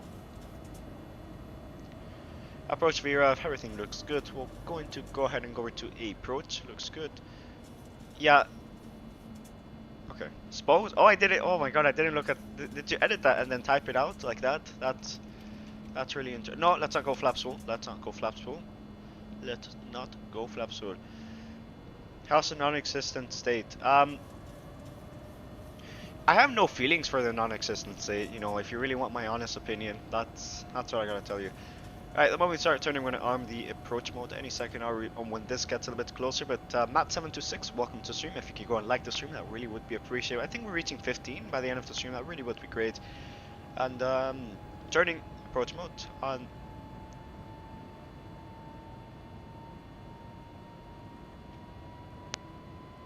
Okay, we'll do 160 for now. Why is the aircraft yelling at me for so much? Turn on approach mode. Though, why are you going up? Why MCAS? MCAS, what are you doing? MCAS, please don't. Minus 129. Okay, that's reasonable.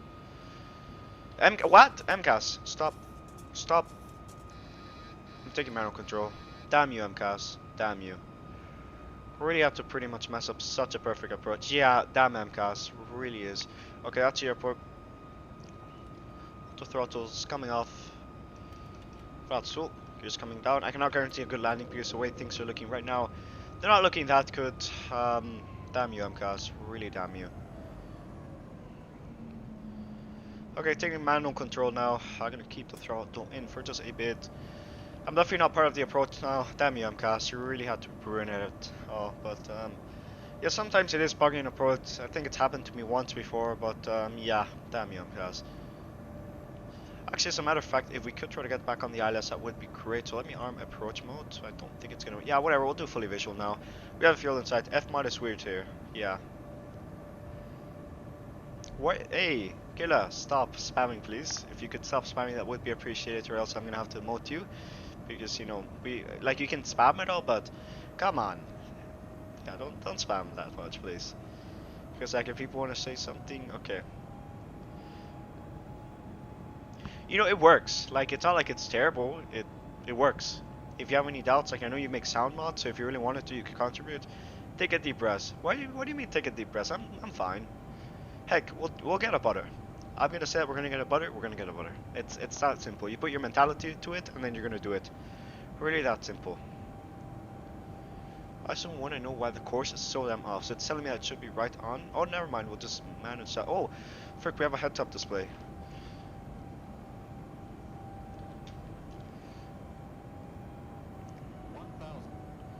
Oh, not using the heads-up display. No, we're not using that. Fields inside, everything looks good. A little bit stressed because the approach is, it's rather rainy. Aircraft didn't want to get on the glide slope, so that's terrible. We're a little bit off the center line. Winds are... Okay, winds are not showing up now. That's a bummer. No, okay, whatever. I'm gonna leave it at that, but like, don't do that again, please. Definitely too high. Let's actually try to get back down a little bit. Really is looking like an interesting approach. 500. Check minimums. Freak, forgot the minimums. Scheiße. And we're going down. And we're going down. Great. It's happened to me on the Dallas flight. I don't know why that's happened, since the way things are looking, I might be. I can definitely guarantee that we're not getting a good landing now. Really is terrible.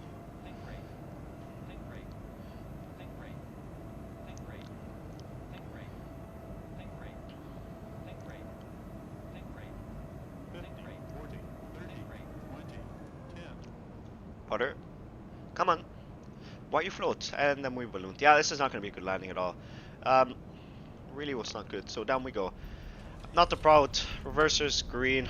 Diesel active. Manual braking any second now. That was really interesting. Okay, we're gonna definitely kill the brakes. I think we might actually overrun 2 streams at once. That we did overrun. That's great. Okay, nothing to see here. Yeah, absolutely nothing to see here. Let's actually go and do this. Yeah, nothing to see here. What? Wait, what?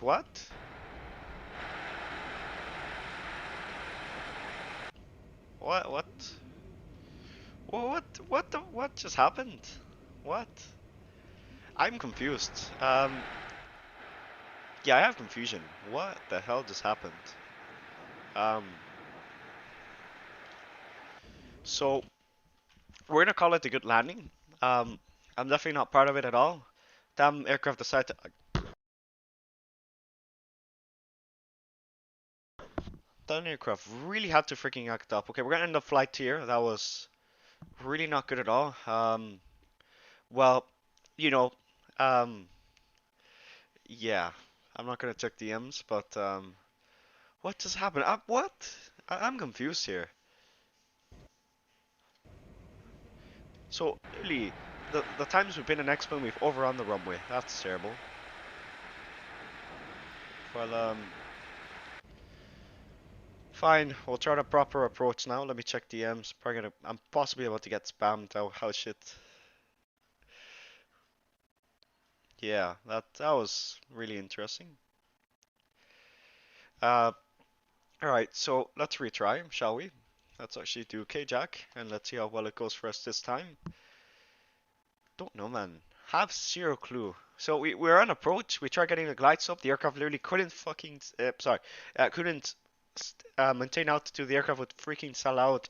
And then I tried flaring the thing. Like I should have landed there, but then the thing ballooned, and from there on I should have gone around. Terrible, terrible, terrible, terrible. It's a Magnus hijacking the plane because he hates Walter White.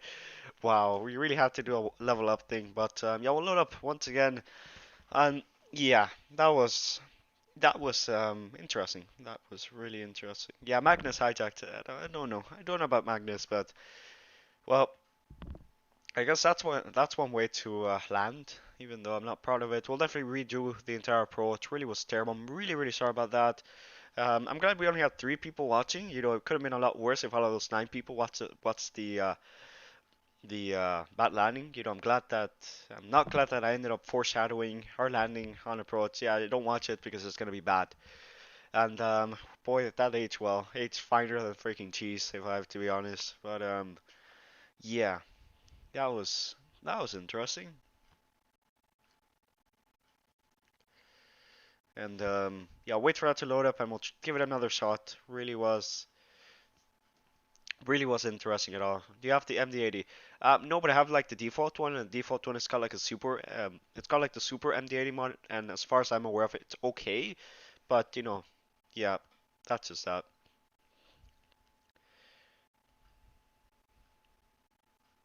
You know, I definitely like. Why is this happening? Because last time we overran the runway, scenery issues, and now here, freaking aircraft decided to turn on MCAS. You know, come on, plane. Please behave yourself. But yeah, I can assure you that hopefully this time we'll actually land and it won't be a crash landing. You know, it's And I don't understand, since we were gonna overrun, it's not like we're gonna hit any houses. Would have came to a stop, not the plane, because it would have been decommissioned with the amount of damage that it would have taken. But yeah, that was really, really disappointing. Really was. But I do not have the MDD that you are talking about.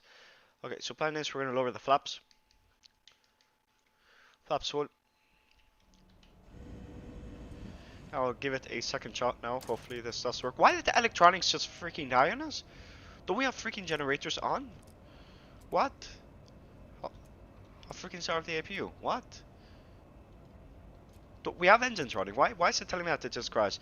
I'm doing a flight from CY to M. Okay, that's great. Okay, we'll go ahead and do this once again. I'm really, really sorry about that. Let's do something like that. And we'll call that our replay. Oh, I think I'm gonna hit a mountain. There we go. Give her some speed, right around that. We'll do 190. 190 looks good. Oh god. Yeah, I'm just wanting to at least make up a good landing because I don't want it to be like that. So let's actually go ahead and try landing once again. It really is going to be an interesting approach. Like, you know, it's also windy and all, so we'll definitely see how well it goes now.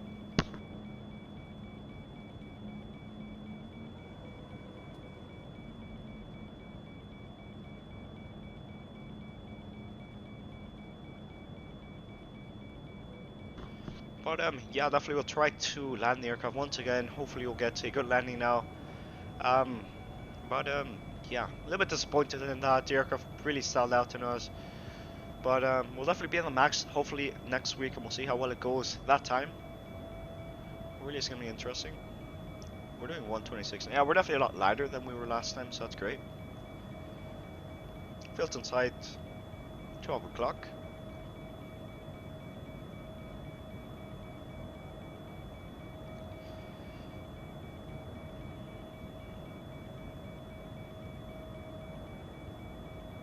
Callouts are dead, that's great. Top balloon plane, you got this. There we go. Well, that's a little bit disappointing that we couldn't actually get that in the actual first round. We literally had to do stuff like that. It really was a little bit disappointing that we really had to crash because of that. But we're gonna call that our replay mode, and yeah, pretty much for now. We're gonna hold on the runway and we're gonna hop to replay mode. Really was a really interesting approach, you know, really was. I'm redoing it because it was really, really terrible, and as a matter of fact, I think I share my entire screen, so let's actually go over to replay mode and I should do the trick. So pretty much we're ready to go, and let's do tower view right about. Is this tower view? How's that tower view? There's no way that's tower view. We'll do this.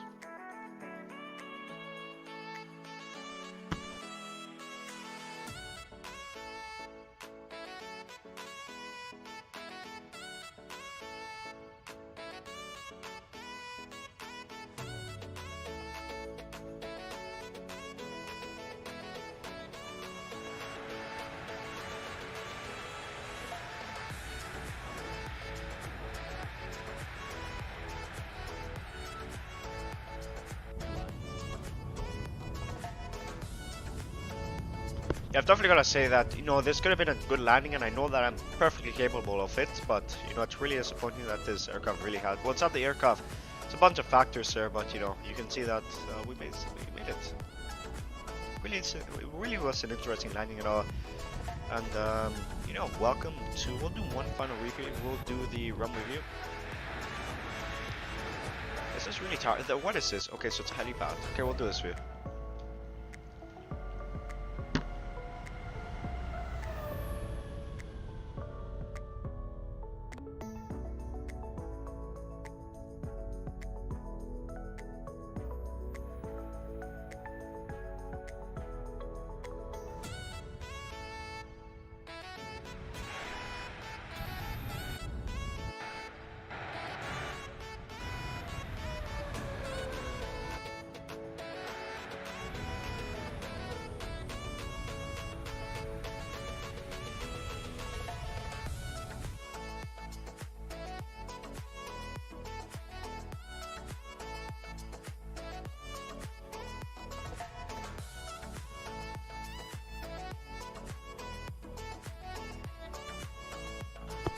Right, pretty much this was a great flight, and you know, hopefully you don't have any issues ever again with the Max, but I'm hoping that this will be our final crash before, but yeah, I'm hoping this is the final crash we ever have, but it's an interesting flight, of course, and I appreciate every single one of you guys that tuned by. As a matter of fact, let me actually go and tell the people to subscribe. So Captain Terry, welcome on board to the stream, but that is just that, and yeah man, welcome.